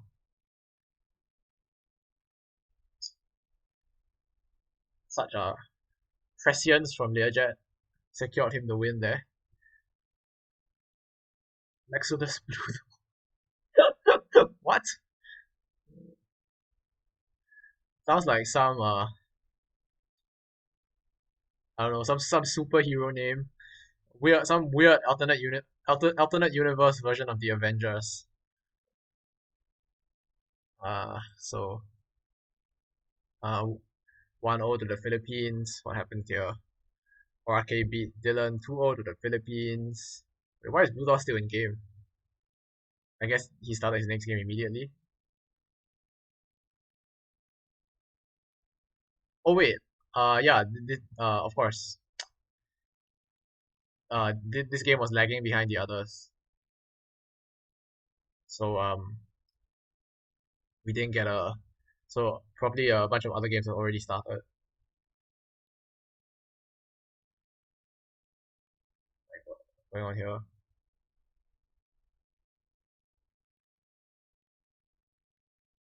So I'm just gonna put a random game on while I update. So that was 4-1 to the Philippines, right? So they're back in the lead at 8-7.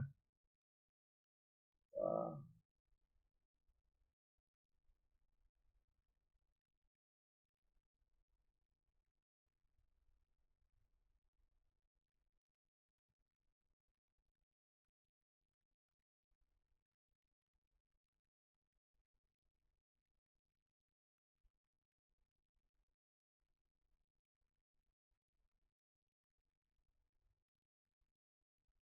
Who won?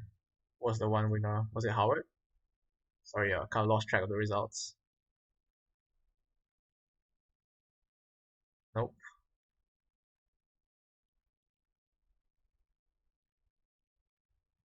If somebody could tell me which New Zealand player won in round three, that would be very much appreciated. I have forgotten.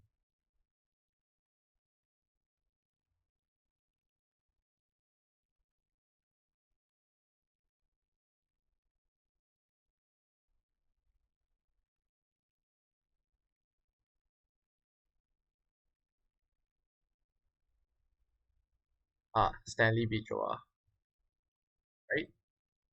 Oh, this is so hard to read. Yes, Stanley beat Joa.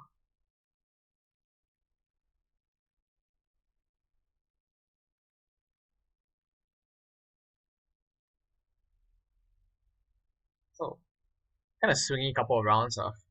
4-1 for New Zealand, followed by a 4-1 for the Philippines. So I think shows that these teams are quite closely matched.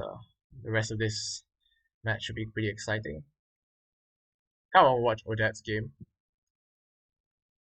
Oh wait, we are watching Odette's game, but it's maybe next round for Odette. Then this game has kind of gone on for a while. But the thing is, because some matches started later, there's going to be some lag. If we get into a fresh game now, we're going to miss the start of some of round five.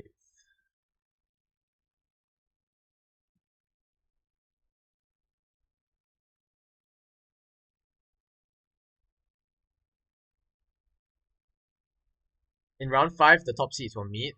So I think I want to watch that game. I won't do a poll for that one. That seems like should be good.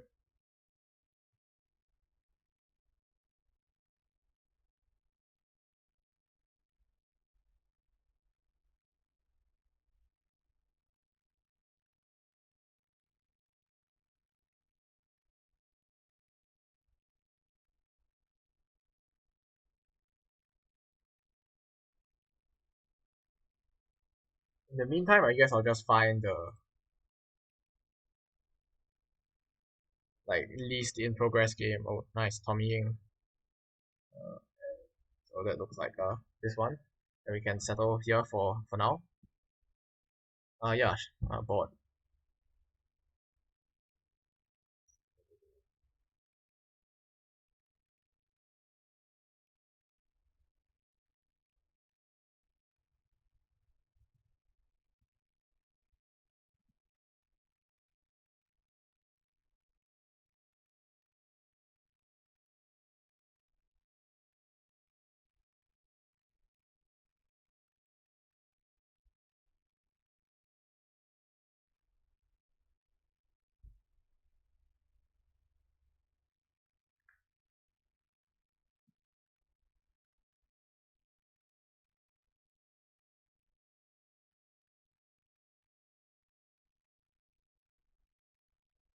Interesting situation. Suppose yeah, just getting rid of the W, some of those vowels. Then go to blank on the next turn.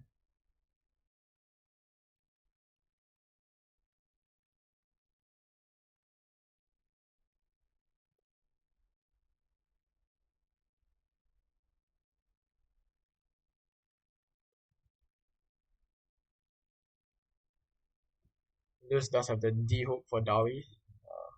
May use that.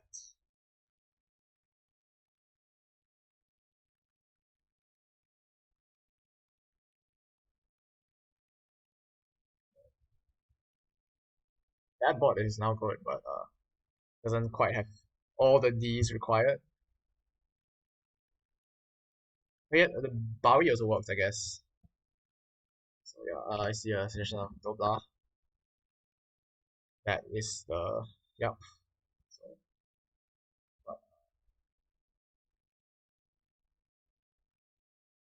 just go down.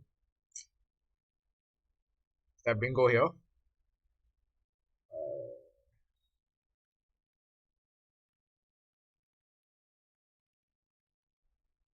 Aborigine.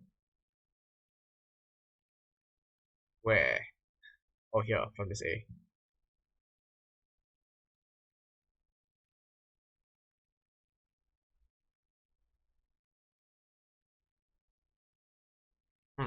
Aborigine is missed. Slightly unfortunate for who there. Maybe he didn't think to look at this A. It's kind of tucked away in a nondescript corner. Yeah, Dratting now for Indo-Swiss.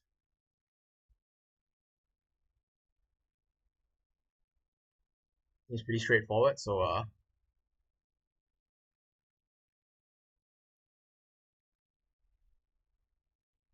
maybe I can just go get some more water.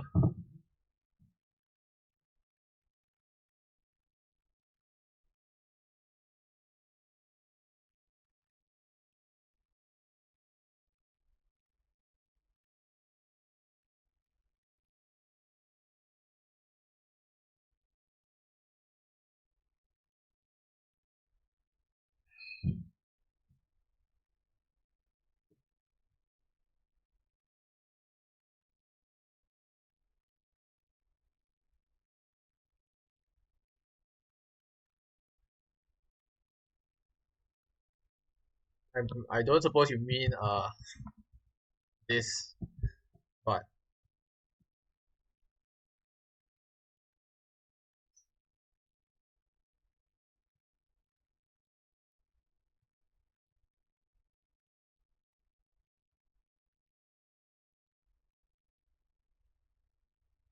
is there a play hooking Doblas? Sorry what he's thinking about. If not, the rest of the options are pretty uninspiring.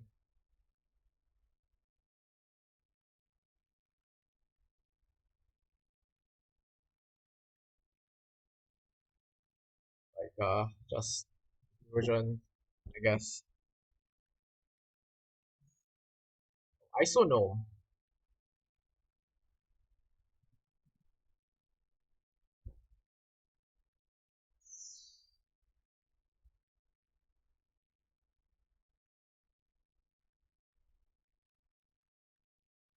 How dangerous is it to do this?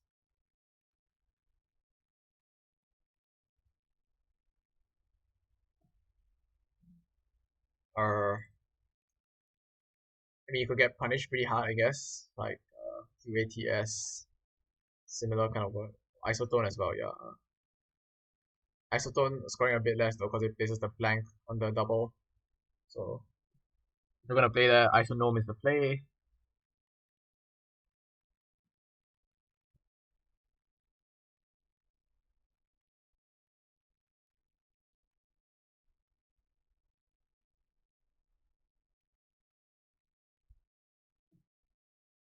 I'm just thinking about how dangerous Isonome is. It's I assume the next best would be Erosion on top of Dratting. So you get 8 more points for Isonome. Set up this S. After Isotone, you can expect to be down tempo, I think. Uh, hmm, hard to say. I'm tempted to say it depends on who draws the S, but obviously not. That's not a very helpful analysis. Uh, it's like a nine here, but that gives TTT, so probably not the play. TTT, not a good leave.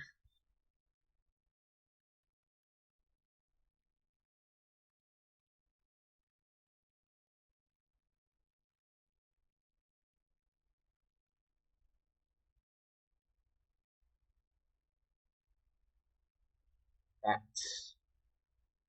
I mean, it's fine. I haven't seen anything great there. Hmm.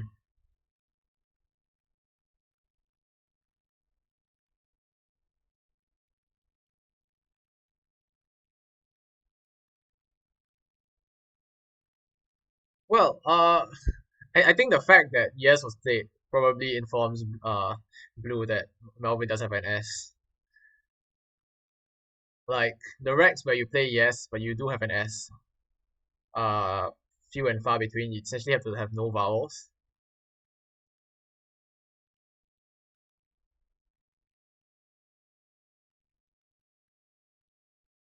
So yeah, I wouldn't be too concerned about the speed thing.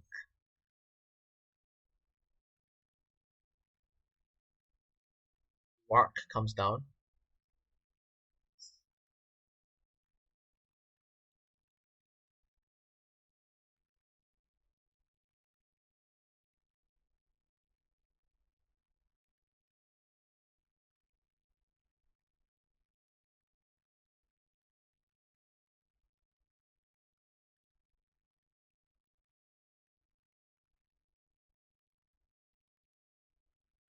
What what did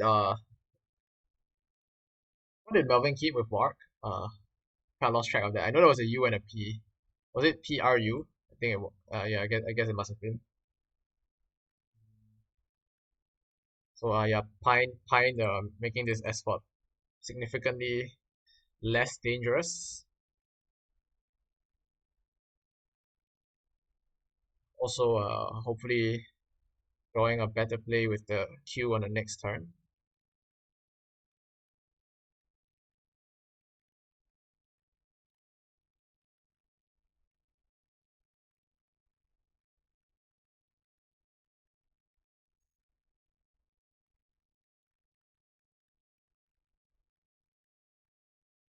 Hmm.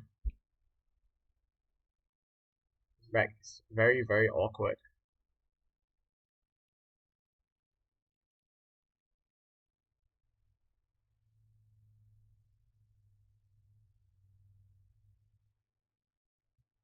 I guess.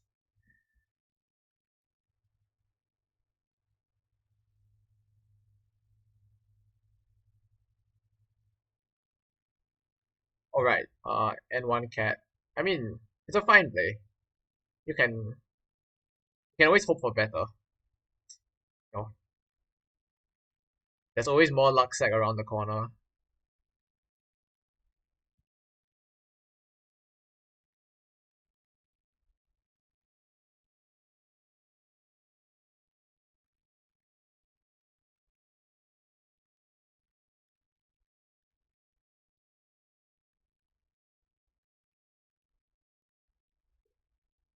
Yeah, I don't really see anything better than PUR. Like, what is Melvin thinking about? What what hidden gem could he possibly be trying to unravel from this rack?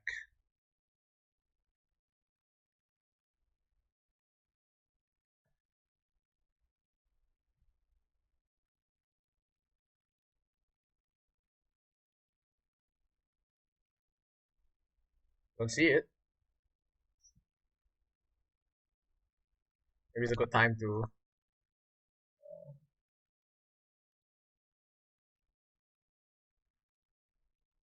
check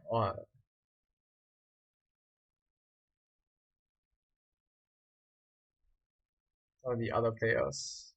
What's with PURR? Okay.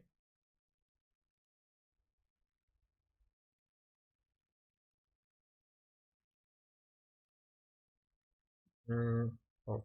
See? I told you that like you can always hope for a better play.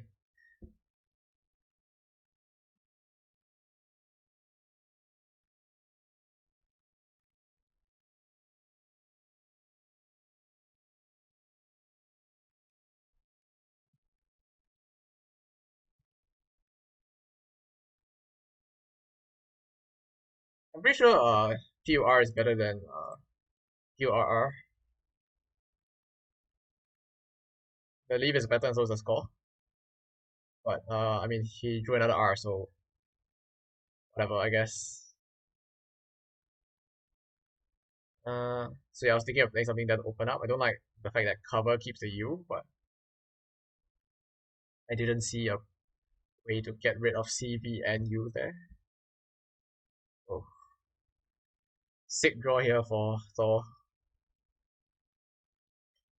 Like that's GG.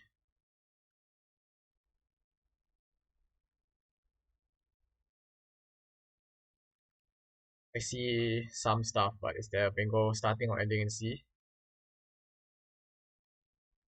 Or does not take much time to consider that. Just plays fleecing. Now up to a 100-point lead.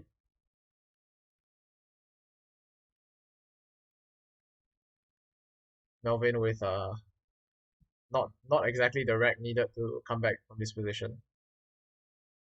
Guess he can do this. Try to draw bingo. But there's a bingo's hoping covers here, here, through the V, maybe using this E. Oh, might not be able to take out everything. He can certainly take out a lot of stuff. Like wait, I thought he had a F, Jeffy. I was gonna say it, but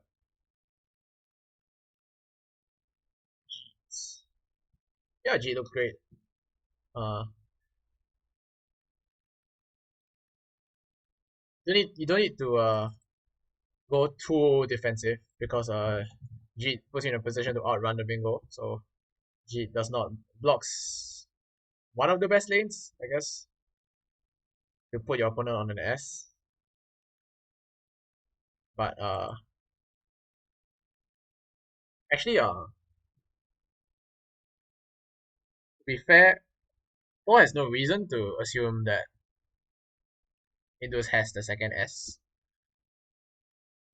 This could just have been an attempt to close the score by enough so that a bingo would give chances for Indus to win. So he may think that this is the best lane, in fact. But still, this puts him back to his 100-point lead, so he can easily survive any one of the bingos that might play here. Even the highest scoring is probably something like anosmia. I assume that would not be enough. How much is anosmia? 9, 10, 11, 12, anosmia 84. Thor will still be ahead. He is keeping the Y to potentially score with NY. Underlaps to DY. Anosmia will open up opportunities on both sides. So it's like he's pretty comfortable position. Jet, yeah, same idea. Maybe leaving 3 in the back. Well, actually, why is leaving 3 in the back good? Doesn't make it that much harder for your opponent to go out.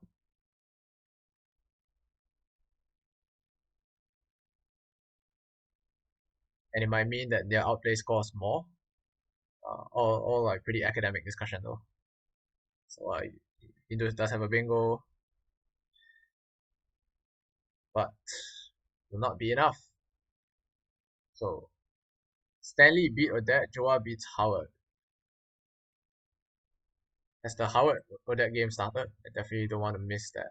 Okay, no, it hasn't started. So 1-1 to the Philippines in this round, right? But Blue about to win, so they'll take it. They will take it 2-1 to New Zealand. They actually say 1-1 to the Philippines. Oh my gosh, no such thing.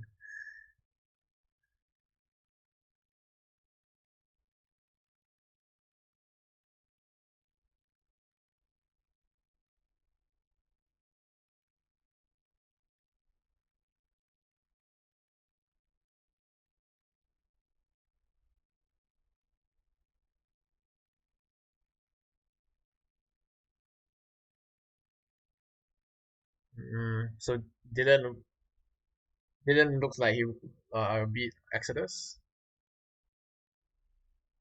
So 3-1 New Zealand.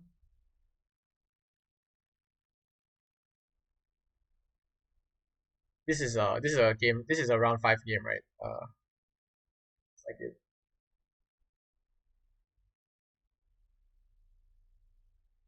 So that was Patrick's. Patrick lost to. Okay, so should be 3-2 to New Zealand. The spread of the teams I have it somewhere. Let's see. So before this match, Philippines was 22 wins. Oh, do you mean sorry, before I answer that question, do you mean spread in the match or like spread in the tournament? Spread in the match, no idea unfortunately. Yeah. I think I will call it at 3-2 just so I can update. So that means they're actually evenly matched as we go into the final round. So it's a winner takes all final round.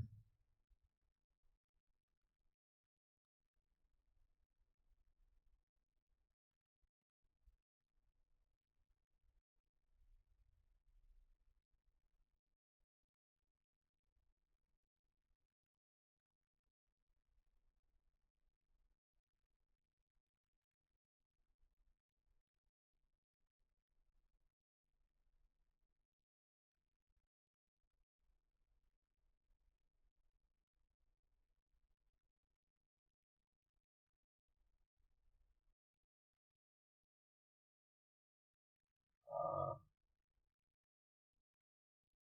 will be Howard, who is winning,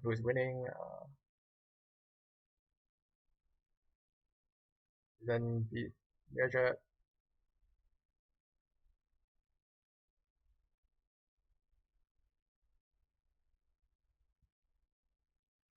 I just want to make sure I don't miss the start of Howard versus Odette, which is the clash between the two top seeds in the round that will determine which of these teams wins this match.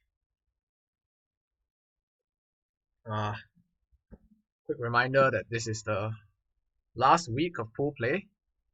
So after this, which teams make it to the knockouts will be decided. If we look at Group D, which is the group these teams are in, you see, Philippines a really strong chance to qualify if they have a, if they win the match. New Zealand at 0-2, it's a even if they win, they only have a very very small chance of qualifying. They will need the US to beat Ireland and then to be the first among all the teams on 1-2 on tiebreakers. Uh, yeah, the spread in the match really shouldn't matter because there would we need to see a draw basically in this last round. Quite unlikely. Uh, if it does happen, we'll figure it out when it comes to that.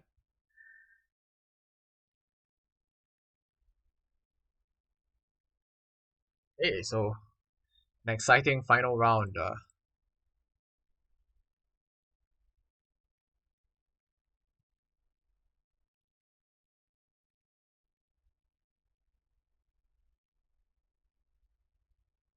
Philippines seeded fourth in the tournament.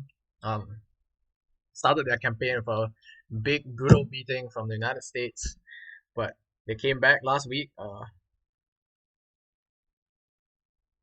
Came back last week to beat Ireland. And now, if they can overcome New Zealand as well, they will have a great shot at qualifying for the knockouts, despite being the fourth seed in their group. So exciting times for any Philippine supporters out there.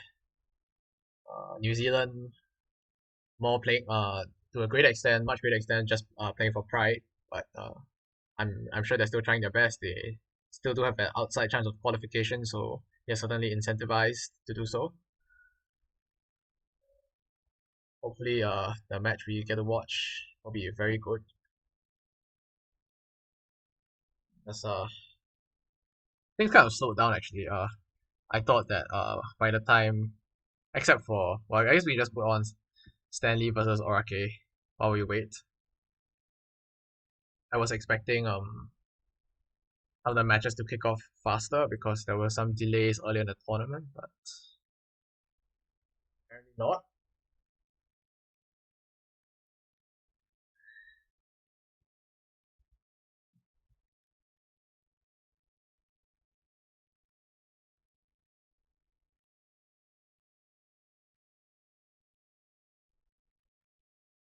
What is Kikuyu?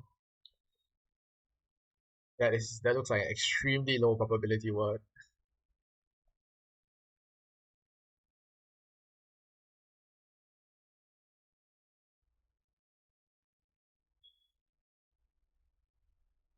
Wow.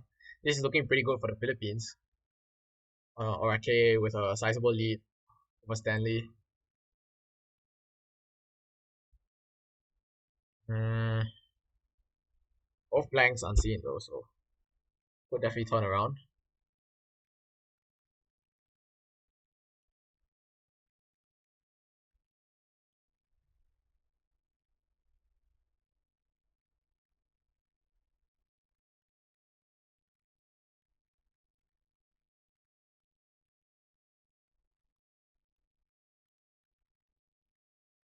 Gun is a nice overlap, but kind of blocking the board more when that favors Orake here. I guess the board is still fairly open in ways that will be hard to make out in a couple of moves.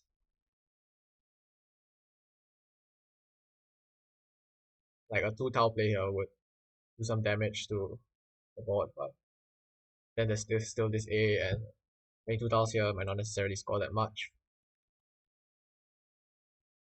The board can the right side can still be opened up by plays from here, from here, from here. Mm.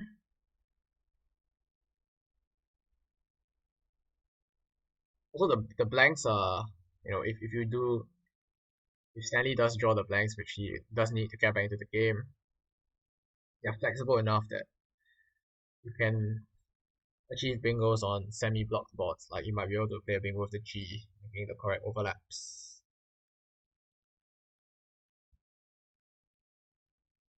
All that said, still not really sure what RK should do. It's like some sheer plays like UH, but keeping the Y here is not great.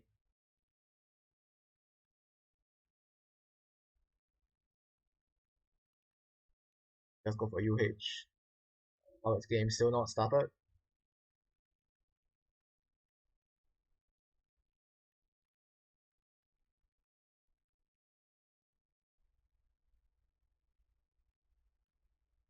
So now might be a good time to do this. Score well, get that board open. Yes, that's good analysis. Uh, it definitely still an outside chance even if they win because the US would really have to beat Ireland up like 18-7, pretty lopsided. Ireland a strong team, second seed. Yes, we do see Zaire, but RK draws the first blank and looks like Philippines might be notching their first win. Mm, yep, Tensity. Let's open a 9-timer though. Yetins? Is that Tensity is an anagram, right? Oh no. What am I thinking of? Damn it.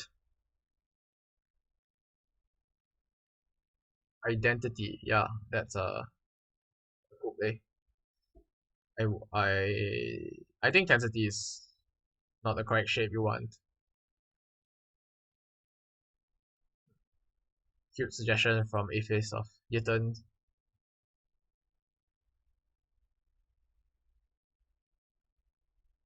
Anti-type also. That, that's probably worse than identity, right? Because opens up this part of the board. And this is open as well. Yitten is very, very like cute. So, nice overlaps, but I assume it isn't worth it. You should just like do the straightforward thing and play identity. He goes for Arcade goes for anti-type. It's fine if I think it's a bit unnecessarily open, but with this kind of lead in this position, you are very favored to win anyway, so it doesn't really matter. Okay, anyway, this match we've been waiting for has finally started. Fortunately, missed the first turn.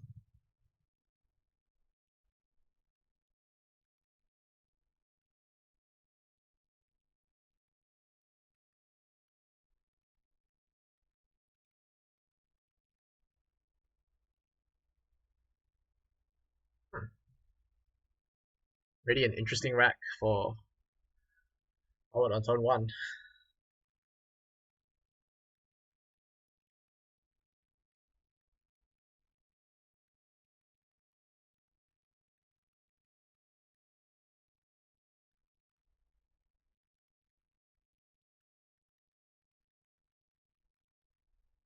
No bingo for that here.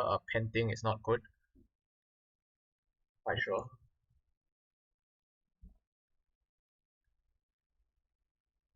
Maybe 9 through HI.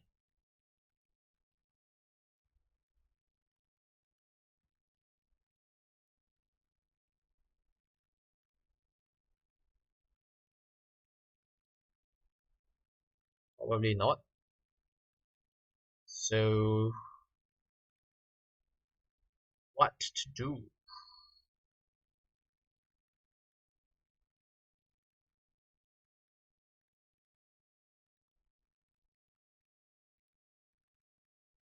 They ping.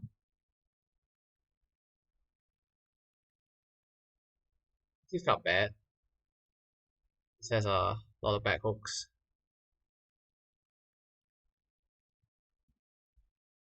Nap. Maybe.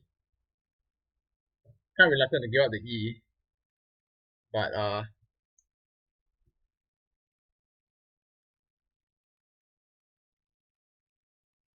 any. Not sure I agree with that. I think you want to retain at least one vowel there. Maybe nap is correct because you do keep the T for HIPT, and it's quite defensive, so your opponent probably won't be scoring anything too great. OH does signal a strong leave though, so they might have an S.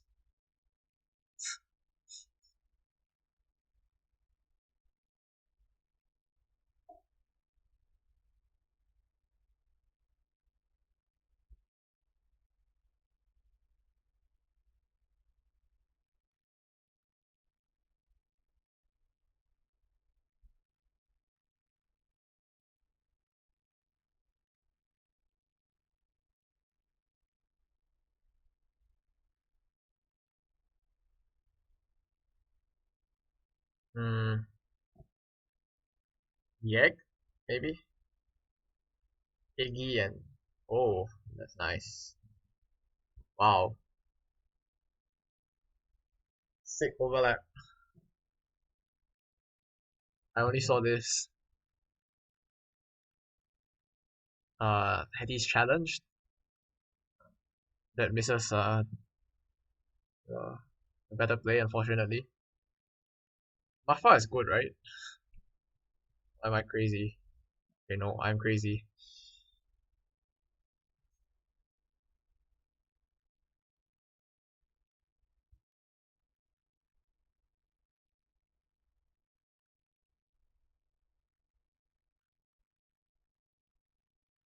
How is that word actually spelled? Is it Mafiu letter?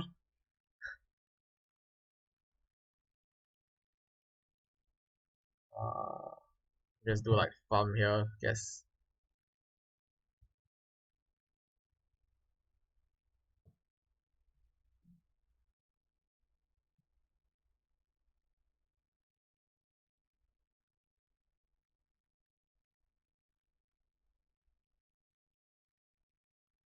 There's some word like that.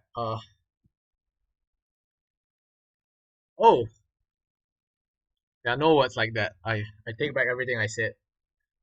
We don't recognize strings with dollar signs after them as words.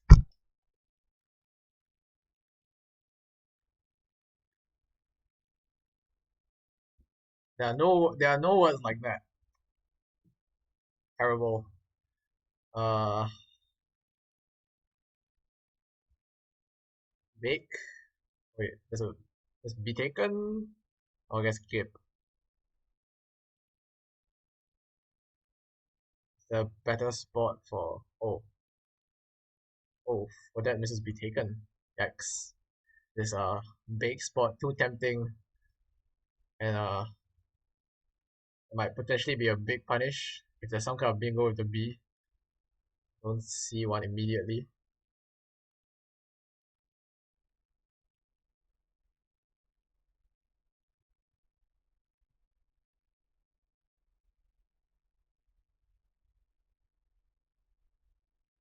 I guess B taken will put the end there, which would allow some things as well.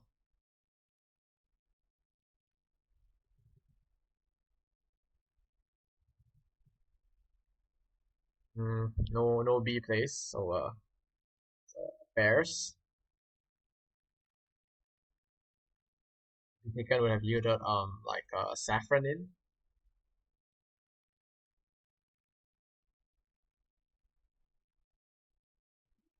but a pair is also still very high scoring, so it's not like Odette really benefited from the miss, and now she's 100 plus down. What to do here? Alex. Oh, but Howard takes a second blank, and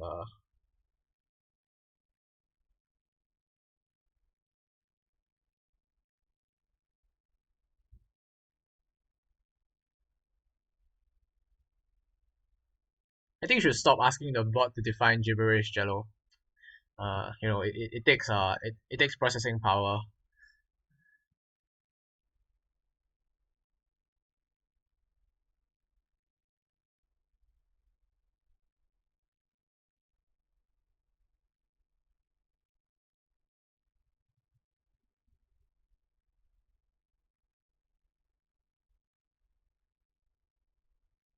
Regards, best regards.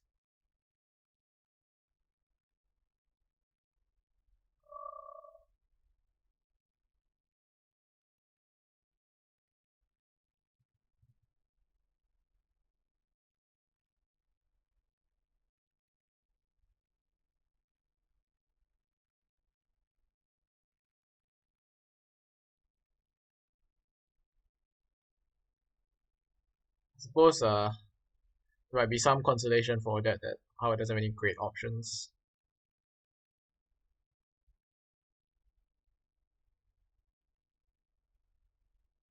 Yeah, or like low scoring plays, but still Bingo's still extending his lead. Might be switching away from this game. Well, actually about now, I guess, because it's kind of a big lead for Howard, and Odette with nice styles now, but I think still no. Yep, Muhammad beat Stanley. That was the game we're watching before this one, so that was expected. Invest? It can't be right. Okay, this game is officially over. Dun dun dun dun. Thanks for playing. Better luck next time. Let's go over to something more competitive. So can basically estimate it at a tight score, 11-11, because Howard beats Odette, but Muhammad Suma beats Stanley. So the results of the remaining games will decide it.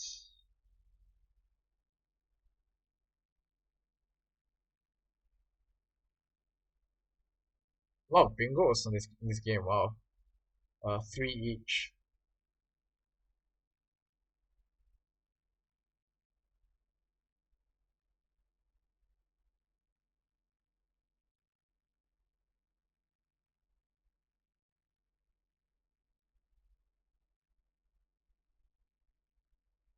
Melvin leads Dylan by about 100 points, so we count that as a win for the Philippines. New Zealand has to win the remaining, like both like the other two games. So this game and last game, I believe it would be Patrick versus Learjet.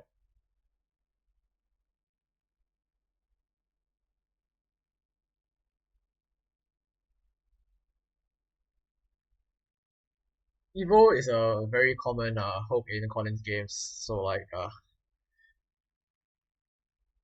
it's not really reasonable to set something like that up.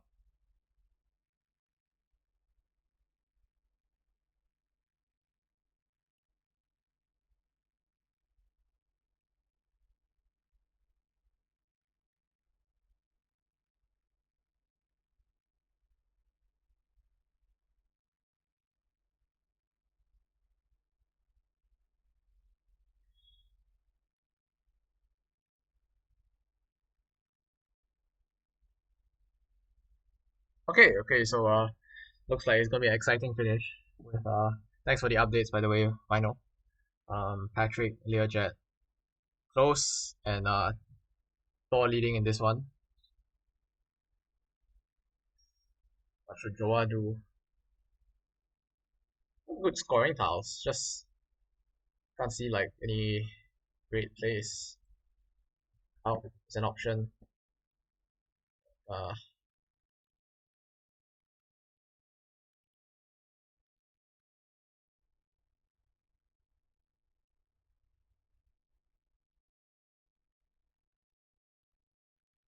thing about Cobb though is that puts up another scoring spot.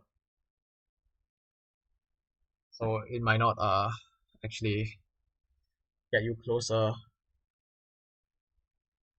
towards Thor, yeah. I guess the question to ask is how can Joao win this game? Is outscoring realistic, or does he need to try and hit a big goal? If he needs to try and hit a big goal, then something like Carp is probably okay, because keeping the board open is important for that.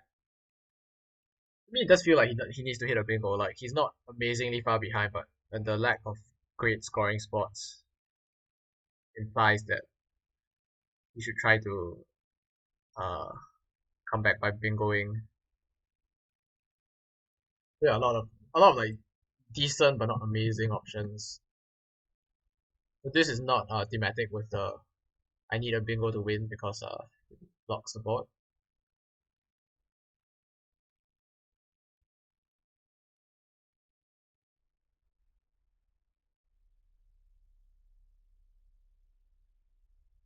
So yeah, maybe just like yeah, Kawi, York, some play like that. So pay is a similar idea. So it's not opening but not closing.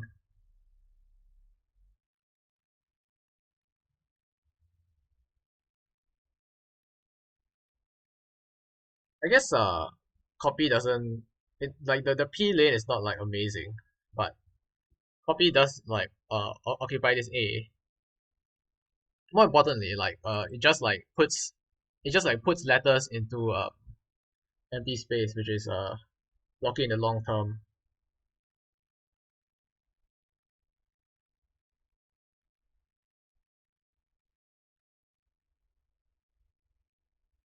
Kiosk.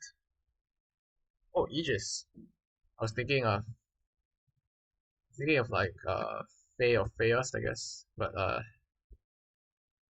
Aegis available. I don't know if it's worth running the S to play Kiosk though. Not a great right there.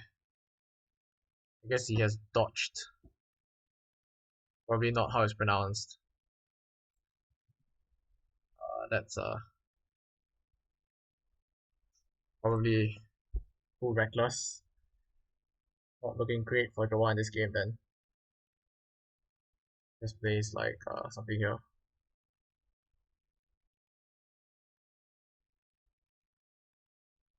Can't even play here.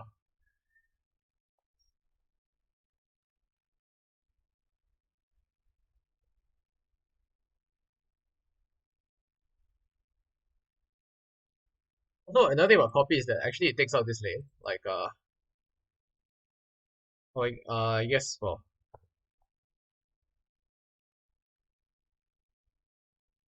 there's still some of the hooks left, and you could this lane might be pretty important if you have to fall behind to keep the board open, and then you get a good scoring bingo double through the A. Like it's not like copy is extremely blocky, but it's definitely anti-thematic. Shots. Oh, that leaves double D's. Hmm. Might still have to go for it. Just get lucky and draw vowels.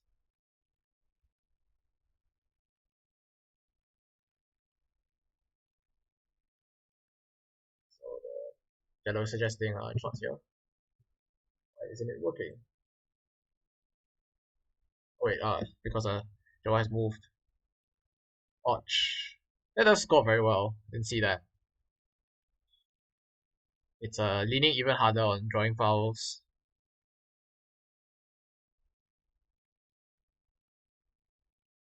R for reinfuse. That I think Odge is probably the play. Like he just scores so much. Now Joa is actually in range. Outscoring is becoming more and more promising for him.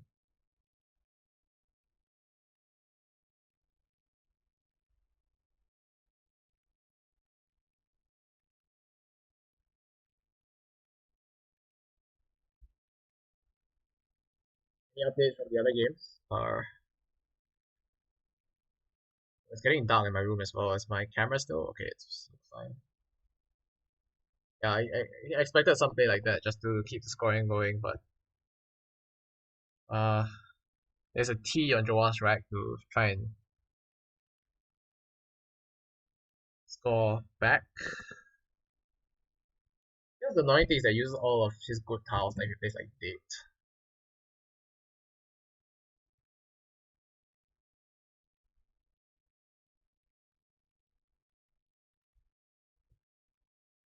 It's undated, fit in some like miraculous spot somewhere. Wanted something. Hmm. He goes for Duke, so now he feels like he has a good leaf and trying to get a bingo, but maybe he I guess he's also kind of running low on time, but like I would like more time to consider it because it seems like he was in a position where outscoring might have been reasonable thing to try. Was the X. Not really what you want to see when you are trying to go for bingo. No amazing spots either. Let's do this. No, he wants to keep vowels though. So just tax. Uh big vowel shortage in the unseen.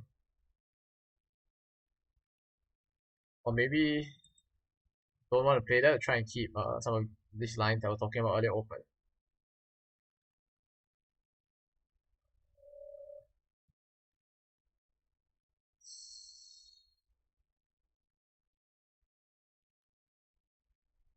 I think you do this.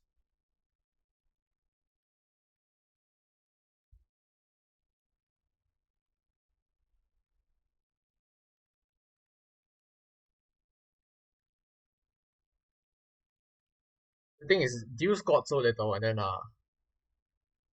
2D. Maybe you don't want to block the D. The D is one of your more important lanes on this board. Okay, so Learjet, the result of this game, I mean, this looks like it's going Thor's way, but it might not really matter because, yeah, this spot probably the best.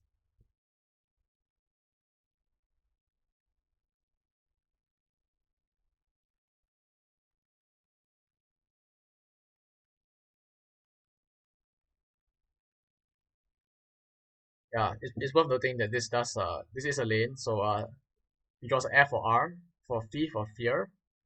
R will actually be an amazing tile to draw. Lots of bingos type R. Fewer with F, but still some. Now Thor with a awkward rack, but a sizable lead, so definitely should be focusing on defense. What is the what is the way to defend this position?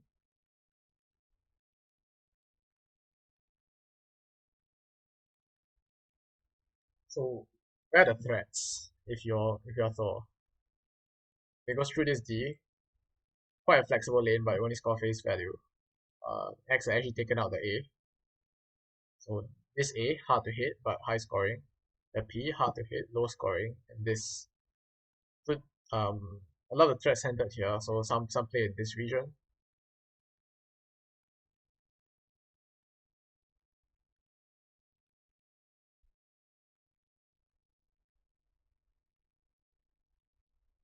Well, his name is Blue, but his handle is Blue Thor. So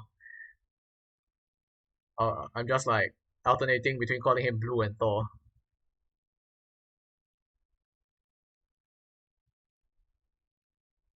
Maybe wondering about this.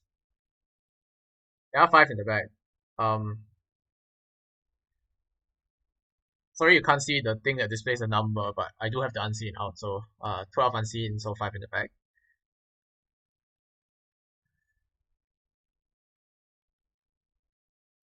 Like this playing fields like this seems to be the most defensive thing that could be mastered. Nefs. So Nefs might also work, but I have my doubts because you might think, oh, I can try to go for outscoring. My opponent bingos and then I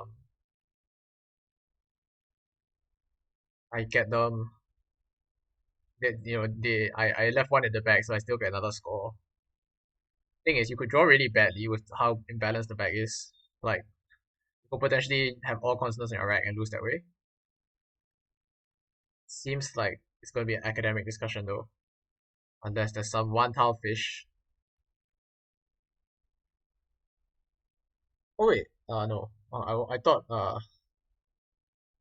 something played through this A, but like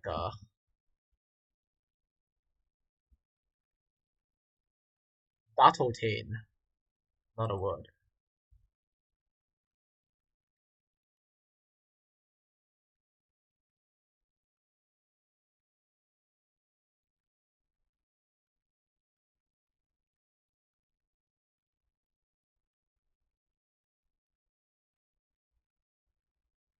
Um,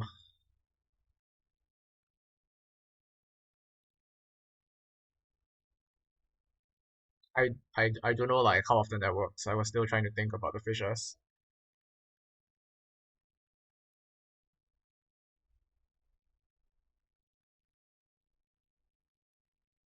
I did Jello that time in CSW only. Vestige was missed when Vigo was played. Yeah, that's true. That would have been a nice spot.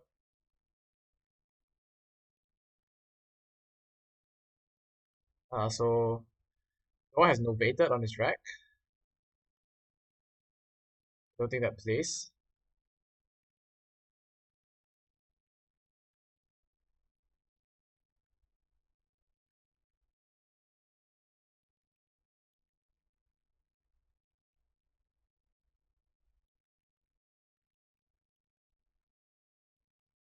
Oh wait, vestige not a word.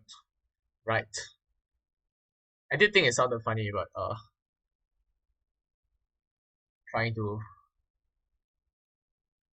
focus on this position. I assume that Blue can just play anything, and as long as he doesn't open up for novated, or even if he does, he might still win.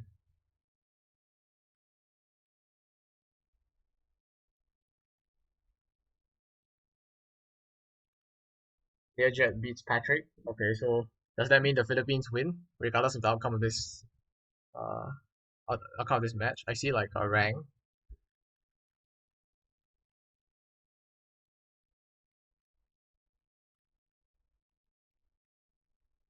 and then I think Ins looks quite flexible for going out, but rank isn't necessarily best or session of warnings.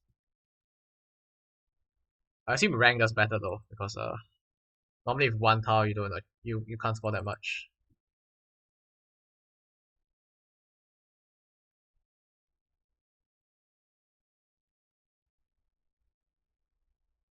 Okay, so but even if Thor does win this game, which looks very likely, the Philippines wins the match overall, 13-12. Very very close, came down to the wire. So congratulations to the Philippines.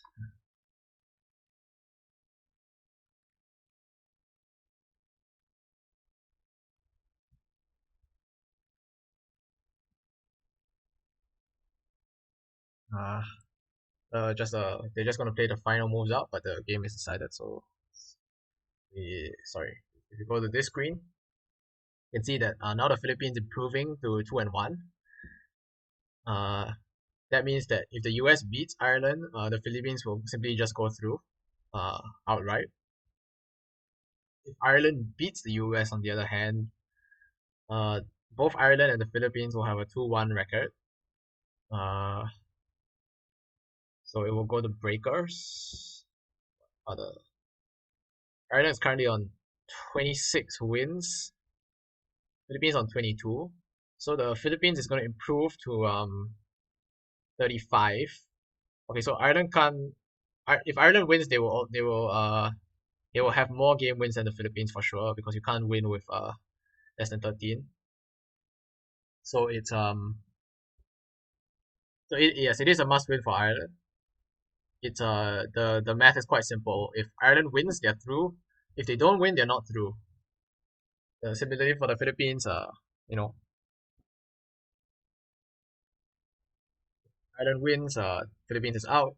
Ireland loses, then the Philippines is in. And somewhat unfortunately for them, they don't really have control over that. So the the fate of the Philippines rests in the hand of the United States.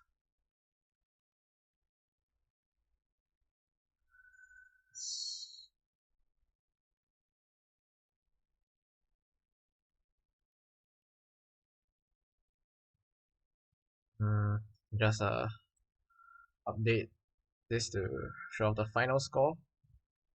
And I must say, I think uh, very well played to the Philippines. A dogged, determined campaign coming back from wait, I guess I didn't consider the case that Ireland like destroys the US and the US actually falls below.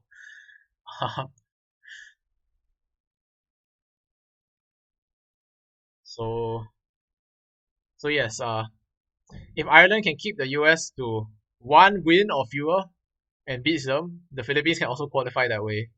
That is mathematically possible. They have to win 25-0 or 24-1. Uh,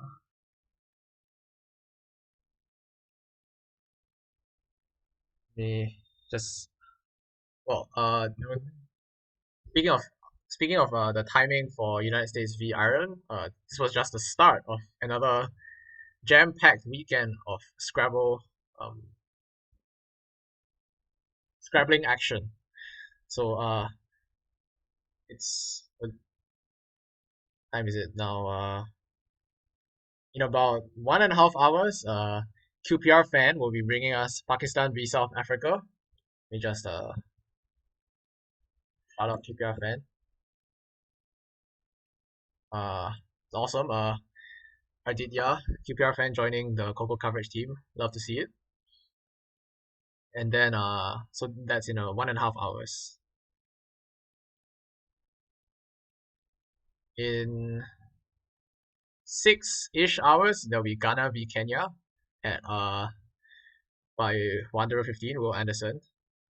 And then yes, in about 10-ish hours, 7 p.m. GMT, also 3 a.m. local time here in Singapore, the United States will play Ireland.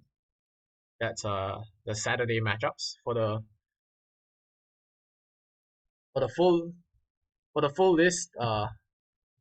It's a moderately command. I wouldn't mind making I could make Mark and Waypin mods. I, just so I have people to help moderate.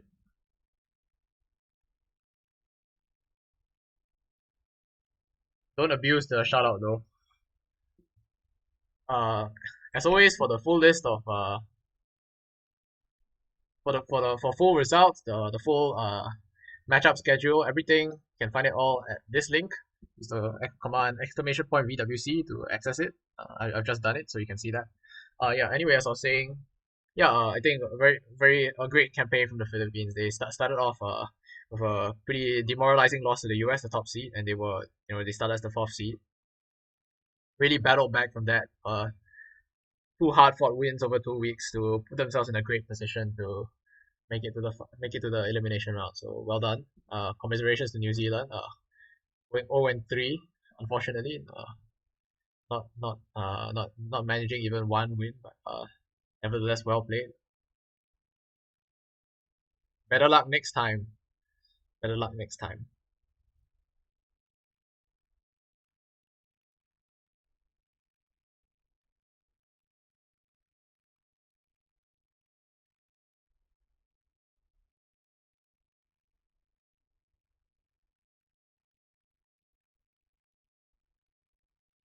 think that will about conclude my stream. Thanks to everyone who tuned in. If you're not already followed, do give me a follow. And want exclusive access to, I guess you can also redeem this with channel points. But if you want exclusive unlimited access to the best emote on Twitch, you can always sub to me. Kind of forgotten the results. If somebody could like refresh my memory. I think Clearjet won. Uh,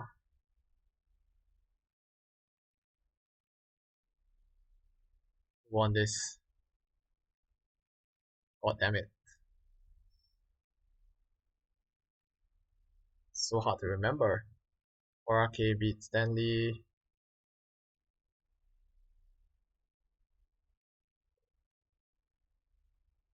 Clearjet. Oh, thank you so much, Final.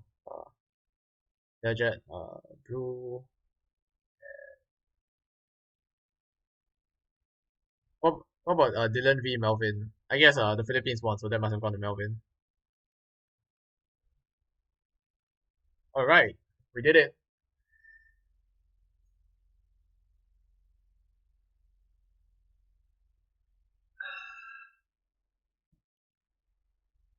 I'll be signing off shortly. I just want to say that I'll be playing my match tomorrow. I'm on the Singaporean team.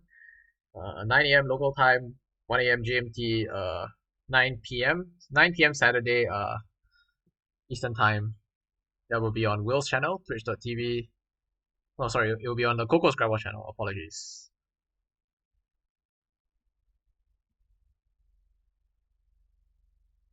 So you can tune in to support us. We may not need to win depending on the result of Ghana versus Kenya, but I think all of the Singaporean team will be trying their best anyway, regardless of the outcome. But well, especially if we do need to win, but regardless of the outcome. And aside from that, that's all for me. Do continue to follow Coco Scrabble throughout this weekend, and for the remainder of the tournament, things will only get more exciting from here. Yeah, that's what I said. I didn't. I just meant, if we have to win, if it's like do or die, then like obviously the stakes are higher. Be more motivated, right? Uh,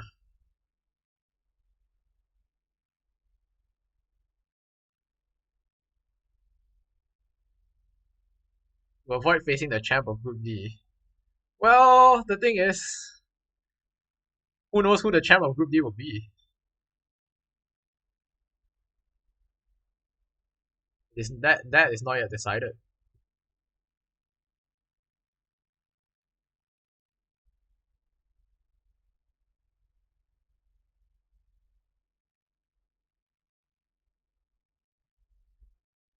There's someone I can rate. Uh, I don't. I don't think Adia will be online yet. So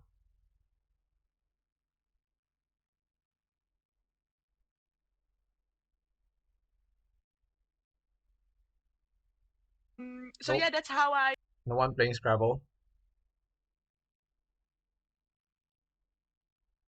Yeah, it will be decided by the time our match starts. That's true. Uh, we'll see. We'll see. Okay. Thanks everyone. Bye bye.